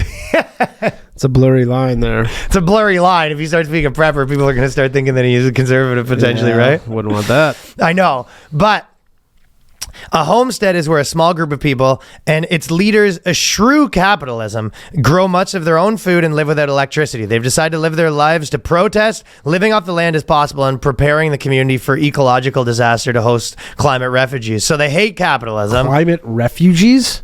They want climate refugees. So they're going to have a farm, and they're going to be able to But that's like, so when like some island gets flooded and all those people have to move out of there, and then they come to America as climate refugees, they're like, come on in. This guy's going to take a couple of them. Okay. That's good. A 2022 poll found almost 2/3 of Americans say that they've been affected by extreme weather, and they believe it was at least partially due to climate change. 27% of Americans are very worried about climate change. How many 2/3 of Americans have been affected by extreme weather? They're saying 2/3. And by the way, have you ever been affected by extreme weather? No, of course not. Have you ever been affected by extreme weather? And if you have anxiety about it, it's does like that count because as of like, articles like this. But like, does it count like you're like my flight got canceled because of the rain? This is the type of... Probably, right? Maybe. I'll tell you the effect he's had. Summer 2020, he was sick. He sickened himself hiking in the California heat wave and then watched a wildfire burn a few miles from his California home, spewing smoke that left his voice raspy. So this guy, there's like a wildfire and he's going hiking in the California sun in July. Yeah, you're like, that. I'm pretty sure California's been pretty hot for a while. But yeah, it's crazy being like, listen to this shit that I've been going to. It's like when I was hiking through the desert in July, and you go, well, maybe don't hike through the desert in July. And then there was a wildfire, and I walked towards it. Yeah, the smoke was bad. It was like, yeah, regardless of climate change, wildfires aren't new. Yeah, and that's what I'm saying. And they're not wild, and they're not new. It's also funny him just having this like. One of the things that you might know about this guy is he doesn't like capitalism. You're like, no way. But the worst thing that you could do is, if you're like this, is find a bunch of other psychos like yourself to essentially... yeah, it's a cult. It's a commune. Yeah, and then That's what they all do. Yeah. The question is he on the top and he's getting all the sniz? I don't think he is, because he says he's a family and he makes his family... Yeah, so is fucking David Koresh, pal. Yeah, someone's getting the sniz. Someone's getting the sniz for sure, because it's mostly girls in this thing. It's kind of like... Exactly. It's kind of like taking Climate the drama class and you know it's going to be in there. Climate anxiety, that's chick written all over it. That's true. He opened up the table. He'd been procrastinating for months on finishing the research he was running. So this guy, he wanted to do some research, but he got sidetracked with protesting and crying and meditating. That's what happens, you know? He felt he was letting the planet down because he hasn't been able to do his research. Anyone want to rub Peter's shoulders as he writes? He's in the set, so you know what this guy's at the thing. He's making his family. It talks about how he makes his 2 kids. So it's a crappy son to be, or it's just like you're born into this family where it's like, get your stuff. The only thing he does, he says, he's take the train and the bus to like protest and then block the city, and then he brings his kids to some place to watch him dad get arrested. And then now he goes to these like weirdo meetings where they essentially play folk music, and he gives speeches where people give him back massages. So it's a real fucking... Does he get a back massage after, or I wonder... You get it like while you're doing the speech? He's giving the speech. He's like, okay, the back massager, bring it in. They start rubbing his shoulders, and he goes, we're dude. It's over. But guys, everyone snaps. And then, but the reason I think it's so funny is they write all these articles being like, listen how great this guy is. He just fucking meditates 5 hours a day. He hasn't been able to go to his work. He thinks he might get fired because he hasn't been able to do research for 2 months because he's too worried. Pretty sick, right? Hey, good on NASA for what a hero. Keeping this hero employed. All it takes to be a hero to this kind of like these super political ideologues is just to be like, we're fucked. Yeah, we're fucked. And everyone's like, you are great. Yeah. You're spreading the good word, my friend. You go, what's the good word? That we're dead. Well, it's unverifiable. It's an unverifiable claim. It's a crazy unverifiable claim. I know. You go, yeah, we're dead. And you go, well, when are we going to find out? Well, I don't know. 500 years. And they're really hyping up the idea that it's like he's in the right. You know what I mean? So they go, Gen Zers are suffering from menu anxiety is another one. Yeah. I'll tell you, you've never suffered from menu. I suffer from menu anxiety. Not enough items on the menu. Makes me anxious. One of each, my friend. And some are scared to order off the food menu at restaurants. This one I actually do, but it's just like a new term alert, menu anxiety. Menu anxiety. I do get that sometimes where you go to a thing and then you're just like, the only way to combat menu anxiety is you just copy someone else's order. Everyone knows that. Yeah. But it's funny saying 86% of Gen Z have been impacted by menu anxiety. So they're sort of taking it. This is what they do. They sort of take like a normal thing that people have where you're just like, oh, there's a lot of things on this menu. I'm not sure what to get. Well, that's like a real thing. That's like decision fatigue or right. whatever, yeah. And they're saying like, no, that's like good, and you have it because you're an anxious You're valid. Person. Yes, valid thank you. You hit the nail on the head of what I've been trying to say. And then they're just like, what's couscous? That's what they're basically trying to spin it like you are valid. Mm-hmm. Everything you're experiencing, it's all valid. When really these need actual answers, and the answer is you get the same thing one of your buddies is getting that you can trust to get good orders. Or you just ask the go waiter. 50-50 with your chick and eat half of hers. That's the server. You go, what do you recommend? I can't trust the servers, man. They're gonna be some fucking. I had the grossest thing I've ever had in my life the other day. What? It was like a fish, basically like a patty of fish. Crab cake? Something like that. Was it a crab cake? Yeah, I guess. Okay. But it wasn't crab, it was fish. Oh, so it's a fish cake. It was a fish cake, yeah. It was basically they took a bunch of fish and then put it into a cake, so it's like a patty fried, of fish. Though. I don't know if it was fried or what, but it was fucking frying my brain trying to eat it. Yeah, I've never been so gross. I took one bite and I spit it out in the garbage, and I was never. What was the restaurant? Fuck is this shit? What was it? Where was it? Not at a restaurant. Oh, not at a restaurant. Gefilte fish? Well, it's supposed to be super good for you. Oh, I think Ryan got caught up with some gefilte fish. What's gefilte fish? It's like a Jewish delicacy. It's like a white fish kind of patty thing. It's gross. It was fucking nasty, dude. They basically grind up a bunch of fish and put it into like a burger situation. Yeah, it's gefilte fish. Have you ever eaten that? Of course. I don't like it though. It's so gross. I'm a huge fan of gefilte fish. So a bunch of OnlyFans stars are horrified by their tax bills. Horrified. It's always good when you see people there begging for more taxes, not happy when the tax bill comes in. Yep. The dude in, by the way, just a quick departure. Uh-huh. The Argentina guy's getting flack right now, right? Well, Afuera. Yeah, we'll see. Well, I yeah, think you got to give him a little time. Well, but it's interesting because he kind of, it's just a weird one because he said, he was like, we're going to do a shock to the economy. Mm-hmm. And then everyone's saying, look at this, the economy got shocked. And he's kind of like, yeah, that was the plan. We're devaluing their currency. Yeah, but sort of like, obviously it's CNN or whatever, but like even their economists have been saying like, oh, he's like doing a bad job. But you're just like, and they keep saying the currency's devalued by 50%. And he was like, no, the currency was inflated and he brought it back to its market level. That was the whole deal. Yeah, I guess, yeah. I mean, we'll see. This stuff takes so much time to work out. Like to just say, oh, this thing happened and therefore bad. You're like, I don't know. Yeah, but that was the whole deal and this is They're essentially dollarized anyways, so. Yeah, the whole deal with when you're arguing with like libertarian versus like Keynesian economics or whatever, the argument against it, if you're being reasonable, is like it's too much of a shock at a short period of time, so you need to do it slowly. Yeah. Like even when you're talking about like, you don't want stuff super fast. Yeah, stuff can break in that. The reasonable argument against it is that even when you're talking about like automation or whatever, right? Yeah. The Tucker Carlson sort of wing of that, thought is kind of the argument is that it's going to put too many people out of jobs too quick. So you've got to do this stuff way slower and put regulation to stop it. That's the sort of argument the other way, right? Mm-hmm. And the argument for it is that when you get involved, you're going to make it worse. So it's kind of like his thinking is like, you have to take your medicine. Yeah, he's just, let's take it fast and take it this is the argument. Do you take the medicine fast or do you take the medicine slow? Or as some people would say, do you take the medicine never and just keep partying? Yeah, keep partying, which is what we're doing in America. Keep the party fucking going. Keep the lines going. Keep the punch bowl full. Keep just printing money. Just keep the party fucking going, right? Mm-hmm. But this OnlyFans star said, there's two of them. OnlyFans star is horrified after discovering she has a tax bill of $176,000. Aussie OnlyFans creator Tasha Page is devastated after seeing the tax bill. So no one's telling these guys like you're gonna have to pay fucking taxes, man. The only thing true in life, death and taxes. Yep.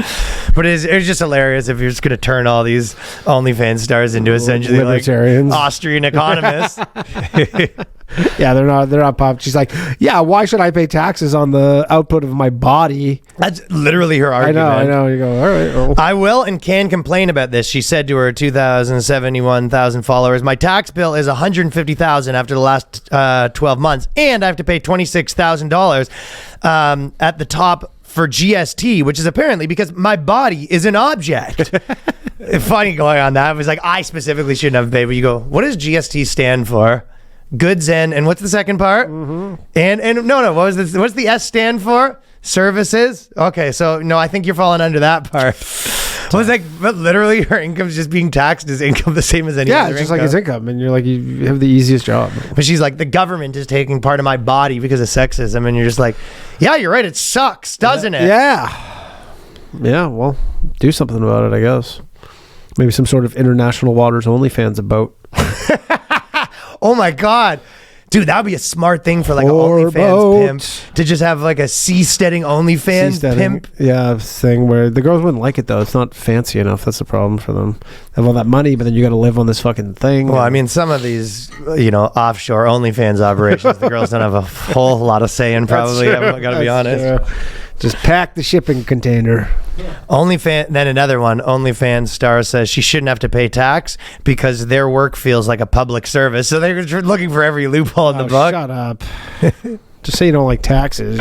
Public service. But it's just funny because a lot of the give people it away for free, support this would be the same people would be like, look at these companies' tax loopholes. And she's like, I shouldn't have to pay tax because, but I'm doing his charity. And it was like, oh, okay. And how much were you paid for your public service? It was like, well, quite a bit of money. It's like, quite handsomely. Well, yeah, you wouldn't have to pay tax if you actually did a public service and didn't get paid for it. Well, then start it as a charity and be a nonprofit and don't make as much money. Yeah. There's no good way. No. They get you. The bottom line is they get you no matter how you do it. Yep. Oh, yeah. They're going to get you. I just want to read sometimes people comment on videos and stuff, and every now and then if I'm in like an airport or at a plane, I'll like click on their profile and look through on Facebook because they always have good ones. Yeah. And it's always people that misinterpret your things. The people that get tricked by your posts where you like do a satire post. Yeah. Well, this guy, I did one of those. I can't remember exact one. He goes, "How about you fuck off?" or something like Facebook? that. On Facebook, yeah. And this guy, I just clicked on his profile, and it was him. He's got Oakley sunglasses on, and just like a 300-pound wife sitting beside him. And I just thought his first post, I looked at it, it's just like making me fucking cry. He goes, "My definition of a true friend goes something like this: a true friend is someone that you can leave at your house, and you can just leave them there. Someone that you could leave your most valuable possessions and not hide or move anything. That's a true friend." His first post is that's what he considers a true friend. You can have him over and you don't fucking put your VCR in the closet. Sounds like a buddy of his robbed him. Sounds like that's related to something. That is the type of someone over who turns out to be not a true friend. And he just sits on Facebook all day being like, fucking Biden supporter. Fuck off. Fucking lib. True friend is someone that you can bring him over to your house and you don't have to lock up the cabinets. How many likes we got on that banger? Zero. 0 likes. Everything you had was 0 likes. It's tough. Every once in a while, I was just like, sometimes I feel like I should just like pick someone that's like writing a lot of comments against me and just like do a montage of all their shit. 'Cause it's always so funny. Dude, Facebook is a fucking bizarro land. Yeah. And I was complaining about this now, but I think Twitter has become just as bad as Facebook for me right now. Twitter, it's different. I mean, it's still like for breaking news and stuff. It used to be for breaking news, and my argument is because they made essentially what happened was they made a business model if you can make money off of just posting everyone else's content, right? Yeah. So on other platforms, you can't make money by just taking the top viral videos for the week and post them. People can react to them, but you can't just post a video and be like, here's the top. YouTube they would demonetize you. Or the person or the other person gets the money, right? Yeah. And there's a million companies that do it for you. Twitter's the only one where you actually get, like, if someone posts your video, they actually make the money from it, right? Money, So it's become, if you have a lot of followers, all you do is you just essentially hire someone for, $7 an hour in some other country and be like, go find the top videos on these 12 places and just like repost them on my thing. Yeah. Pay someone $30 a day and you make $70 a day, and that's your business model, right? And then you do that on 20 different accounts. So instead of Twitter being breaking news, in my opinion, it's where videos go at the end of their viral cycle now. Yeah. I mean, you see for sure. There's some shit where you see it over and over again. And then people will purposely post fake shit. Like on Christmas, they're like the Christmas tree at Rockefeller Center's on fire. Pro-Palestinian people lit it on fire. And that was like from 2 years ago or something that happened. But then they just post it as this happening right now because they know it'll just get tons of... Yeah, dude, you see stuff and it'll be like, oh, this politician got knocked out. And you're like, yeah, that was in 1994. So I don't know. I personally don't like it. I think that's a pretty quick fix, is you just say like, and it's obviously every platform has that. There's like meme curators and all that stuff, but it's like the difference is they're not making money, so it doesn't take over the platform in the same way. Yeah, I agree. So anyways, Happy New Year to everyone. Happy New Year. Do you have any actual resolutions for 2024? No. I think one thing I want to focus on is probably like hiring. I think I'd like to hire one or two really good people and sort of just like expand the business, and someone that's like really good at because I think everything's sort of streamlined now, and I think it's time to like add someone that's like funny, can edit, you know what I mean? Like just kind of like build the business here and sort of like expand the amount of stuff that we do at the podcast studio and stuff like that. So just kind of focus on, I feel like last year was focused on like streamlining, and which is good. We got the new studio, we have stuff like that. I kind of have a day that I film here every week. We have like sort of a routine for it, and I kind of have my touring schedule under control. And then I think next year is, now that things are sort of like streamlined, is focusing on expanding a bit more. New employee. Right. That's kind of what I've been thinking about. Yeah. Last year I was really focused on like just kind of because it was just like the year before I think it was like way too all over the place, and then I way more streamlined it in a way that like my brain had more power. I was like a little more zoned in, and then I think now that things are like zoned in, it's time to like expand it a bit. But also one thing we should do is just a shout out. So kind of a sad thing, but friend of ours and pretty good buddy of mine, actually, Neil Nanda. Yep. He's a comedian, hilarious. He's, done tons of late night, like big on the internet and stuff like that. And we were with him. He came to my party after my show, and then Danny did his show. He came to that, and so I've hung out with him both nights 2 weekends ago in Toronto. And then we come to a few days before Christmas, we find out, and the day after his birthday, apparently, found out that he committed suicide. A few days after his birthday, And you know what? It was a year where it's anyone who follows comedy kind of sees that it just like happens a lot. It's like, I don't know anyone in any other business that knows more people that have killed themselves. Yeah. And honestly, it does, like, this one does suck, because he was like, dude, he just moved to New York. Yeah. And he was like kind of pumped up. When I saw him, he was like pumped up, and he was so funny. He was bragging to Danny. He was saying Danny's clothes were fucking. He's telling Danny, he was like, "Look at this. Would you buy this for $50? This shirt right here, yeah, $1,000." He's telling me I need to buy more Gucci. Yeah, he's like, I need more Gucci. Well, he's so funny, right? Any Gucci. He's like such an over the top dude. He's like a Indian dude from Atlanta. Yeah. That almost like he's so over the top that it kind of seems like he's like putting it on, but he's actually just like grew up in Atlanta, and he talks like that and does comedy like that. But I don't know. He always like made me laugh because he was like a maniac and just like hilarious. And he does really good on stage. And it is crazy because there was probably like 4 of them this year. Mm-hmm. I mean, in Toronto, how many do we know? Like fucking 6 or 7. Like, it just, if you follow comedy, you watch probably comedians posting about this shit like way too much. And it is I don't know, down in Toronto. We know, I can think of 5. Oh. I mean, here's one, Groove Bar. Remember that guy right off the bat? Oh, yeah. Oh, I thought you said this year. No, not this year. Okay, we don't know him. The year before, there was one. Yeah, it happens. What happens too much, and I told you I've been watching these like wrestling shows. Like I watched the Iron Claw, and it was just like so crazy. 4 people in that family, and it's like there are certain things where it just is like Dude, like this industry does like just fucking eat people up and spit people out, and it was just like the hours, the traveling, the fucking stuff. So I think that when people are doing something like that, you do need to remember to. I was talking to Troy Bond about this too, because he was like really good buddies with him, and he was like, yeah, sometimes you do need to almost like stop for a second, because it is just always so like go, what's the next thing, and sometimes you just need to like stop and smell the roses. Stop and smell the roses like a little bit, which I never do, because you just like can just be on like a hamster wheel or whatever. Yeah, for sure.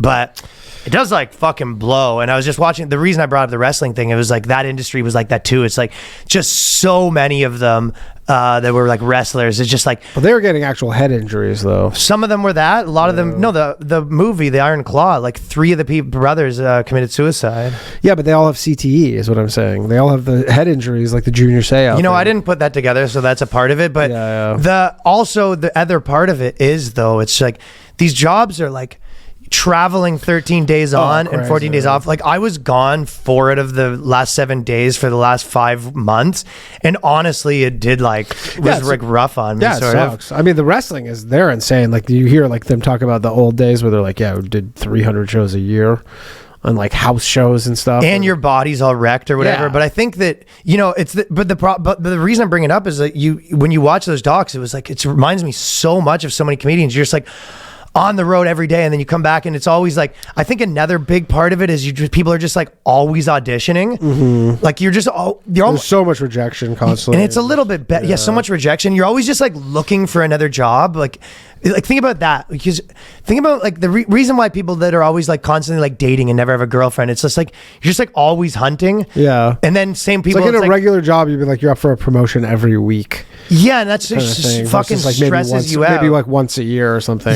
You're always just like trying to get like that next thing, that next job or whatever. And I think that shit, and then being judged, and then you always kind of, you're never like settled because you're always like all over the place. So it's like all the things that, you kind of have community, but at the same time, like we have our little community, which I think is like good. Like, even just like our squad with like, I'll tell you one thing that I do feel like a lot of times when I'm just like only by myself, like let's say I'm just like kind of on the road or kind of doing my own thing, and just like you feel like you're just one guy, as opposed to like, even when it's at a club and it's like our little squad and JJ and like, even like Corinne, and when like there's like a gang together, you actually, the lack of like when you do feel like you're just like one guy in the like universe by yourself, it's like such a it's lonely, I guess. It is for sure, but I don't even have like lonely is like totally the right word. Isolating and just like bad for you. Yeah, for sure. I think they've done so much studies where it's like, so I think that's the only, like when you feel like you're just way too much, it's just you, and you're not like around anyone, and you don't have like any people that you do have to almost like work for that. Like the truth is, because I could easily just never do that, but it's almost like you have to go out of your way. Whereas like even the other day, I was like, probably like a couple weeks ago, and I think it was like JJ and Shay and stuff were at Brooklyn or whatever, and I was like, I had shit to do, and I wasn't gonna do comedy that night, but I was just like, I went there because I was like, you just want to like be like a round like squad or whatever. Yeah, of course. But I think that you do have to like make a point to like do that stuff or whatever. Yeah, for sure. Yeah. But I think that's my like takeaway of, it's like, because this stuff does like seem to happen too much, and probably the best thing to remember is like you have to like have people around you that like, you know what I mean, or like actual friends and shit like that. You can't just be like a guy out there in the world by yourself. It's like, it's not healthy. No. But it was a bummer that he was like super funny guy, so shout out. And that does happen too much. So I wanted to say that at the end because I like really liked him. Yeah, we're just hanging out with him. I know, just with him, right? Literally, yeah. And I always feel like I feel like me too, a certain guy like me. And I'm just saying this because there's probably maybe some people that resonate with that shit and are in similar situations. But like, I feel like I've always sort of been like attracted to like the dark side of things. Yeah. You know what I mean? Like even in like the band scene, like I've always been attracted to like the trouble, like people that are kind of troubled. Yeah, maybe. Yeah, exactly. Like I like maniacs or whatever. But I think that I've always had enough like friends and like almost like positivity as well, like, you know what I mean, around me, that I've never really like sunken into like some of these like bad places that some of these people get into. But if you're gonna be in that, if you're gonna be like around sort of like just like darkness, kind of, always. You need to balance it out with like positivity. Yeah, something. And it's always generally like, it's nothing's as bad as you think it is. Nothing generally, like there's, I think that famous thing It gets with the gets people better. who jump off the bridge or whatever, like the Golden Gate Bridge, and who go to kill themselves, and they like, all the people survived, and they're all like, the moment I jumped off, I regretted it, Yeah. But not everybody survives. And It kind of bums you out too, because you're just like, there's not that you're like, oh, that you could have done something, but you also think like, fuck, who else that you like is in your crew of people that you kind of know that you wouldn't even have any clue. Like, of course. Did you ever see that commercial that was like recently? I mean, I kind of made fun of it because girls were, reposting this, like being like, oh, I'm sorry, men, do you have problems or whatever? But it was basically like a dude, and he was at like a football game, and there was the other guy, the one guy was kind of sitting there looking really solemn, and the other guy was like, let's fucking go, we want to do a shot, and the guy was sort of sitting there, and like, the implication was he was depressed, and then at the end of it was like, then he killed himself, and then they cut it, and it was actually the guy who was like all pumped up. the guy who was all kind of pumped up. reminded me of what just happened, if I'm being For completely sure. honest. Yeah. It was like the guy that was like, let's fucking go, and pumped up, and then that was the guy. But you kind of think, you're like, who else? I wonder if there's anyone like in your crew right now that's like that or whatever. It's a hard thing to prevent, though, to be honest, like in terms of... Yeah, so I guess you're more trying to take the advice for yourself. I don't know if there's a ton you could do for your friends or whatever. Yeah. I don't know. Especially as you get older, because it's like, as much as you have people in your life, you're never going to be in their life to that extent. No, yeah, like exactly. Everybody only has like really like a few close people. So to kind of go back to the original thing with the Hormozi thing, it was like, you can't just live like, I don't think it's very healthy to just live like, if you can't help me, there's no, you know what I mean? Yeah, like transactionally, like just everyone. I think you want to some degree be like that, but you can't just be like that. No. So, But do you have anything? He's an odd case. So ending that sort of negative, obviously, but whatever, it was kind of like a bummer. Is there any positive things? What are you feeling positive about in 2024? Trump 2024. No, I'm actually hoping for a Biden. Is this segment making you feel uncomfortable? No. I hadn't really thought about it. What I'm hopeful, just more podcasting, more the boys cast, just fucking ripping it up and just shredding, just fucking. The most thing that I'm probably pumped about is just more gnar getting shredded. Fucking gnar. I'm just gonna hang more tens. I'm gonna shred more gnar. There's nothing that's going to stop the amount of gnar that's going to get shredded in 2024. No. Me and Danny will both be coming to Europe. Yeah. So we're going to fucking... Pump for Europe, yeah. We're going to shred. We're going to shred a lot of fucking gnar in Europe. You know what I mean? I wonder if it's going to be... They're going to have some of that sweet global warming there. If it's going to be cold as balls. It's probably going to be a little bit cold as balls, but I think some of those places are more a little closer to New York than like Canada. Yeah. I know what UK is, but I'm definitely going to shred gnar. Yeah. Definitely everyone's New Year's resolution to not let fucking the 2024 election like fucking take over your brain. No, what I'm hoping for is that just comedy. I was our boy Roy Price or whatever. I was just reading a tweet from him because he's been all like breaking down. He used to be the head of Amazon Studios, and he's been breaking down how there's like just no comedies anymore. Yeah, but he's actually like quantifying it by percentage. He's like, this is what there used to be, and this is how few. Good, yeah. There is. So the hope is that shit comes back. Because that'll just be kind of a return to normalcy in general. I mean, we can make a movie now. Yeah, I know, but I mean, like the ones where there's like the appetite from like the. Where does it go? Yeah, exactly. Like the Netflixes and like the really high tier and like literal like putting them in theaters. So is it like is his opinion that it sort of bottomed out, or is his opinion that it's like? No, he's just saying there's this huge hole that used to be occupied by. And comedy. People obviously have a huge appetite for comedy because it's bigger than ever. Yeah. It's crazy. So we're just kind of it's sort of a good and a bad thing, because in some ways what happened was the people that were on the outside sort of took over, and that became the inside. Like the biggest people in the world are guys running their little businesses on the internet and just touring around and posting their clips and stuff like that. Those are the biggest people in the world right now doing their podcast. I mean, yes and no though, because still they were Netflix started releasing their data and shit, and you're like the hours watched for shit like in their top shows is still probably bigger than other than Mr. Yeah, but I'm Beast talking or about for whatever. comedy. Oh, for comedy, yeah, for comedy. Well, that's I guess the hope is that those two things. Netflix, was always You making know. comedy, but they weren't making. I bet you if you watch, like, look at Righteous Gemstones, though they're big. But Yeah. all of the biggest comedies were just ones that Or just movies. were made with like crazily famous people, right? Yeah, exactly. So that's your hope for 2024. That's positive. Are you saying you think that's positive, or you just hope for it? I hope for it. It seems like things are gonna trend in that direction at some point, but It has to, because things have to bottom out, right? yeah, exactly. There's gonna be no comedy anymore. Well, I'll tell you one thing that I've noticed trend-wise is that things were getting really, really overproduced. And I actually watched a guy doing a YouTube video kind of describing this, but I've been saying this because even to the people that work with me as editors and stuff like this, I've said, like, this is the thing I've noticed, and I've even some of the videos that I've made is you almost got forced to be like, like everything everywhere, and people have figured out how to like hack algorithms by being like bells and whistles everywhere, so everything kind of felt like a like subtitles and this and that and just cutting really fast and sounds and sound effects and stuff on screen, and that sort of like I think people got like fatigued with that, so it's gone back to a bit more of like a natural thing that people want to see. You know that guy, that super jacked 21-year-old kid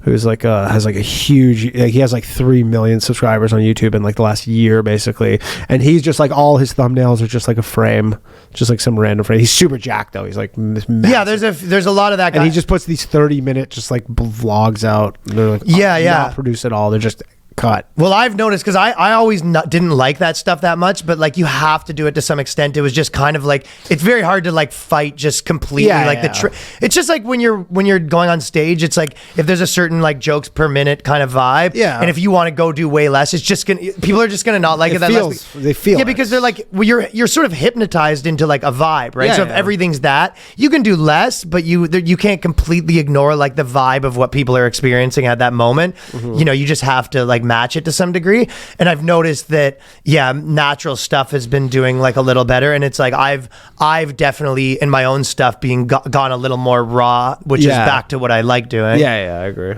I don't, and maybe less crowd work on the internet. I'm hoping for. I don't think that's gonna happen. You don't think so? No, but we can hope. Yep. I think crowd work should just be back to like it's one of the many things that people do. It's not just people's whole thing. Exactly. That's I'm not saying now like gone forever. I'm just saying not the main course. I would agree. I don't want it to be the main course. Yeah. And thank you to everyone who's been listening. You're the best. We love you all. And patreon.com/theboyscast, where we do a bonus episode every single week. Peace. See you in 2024.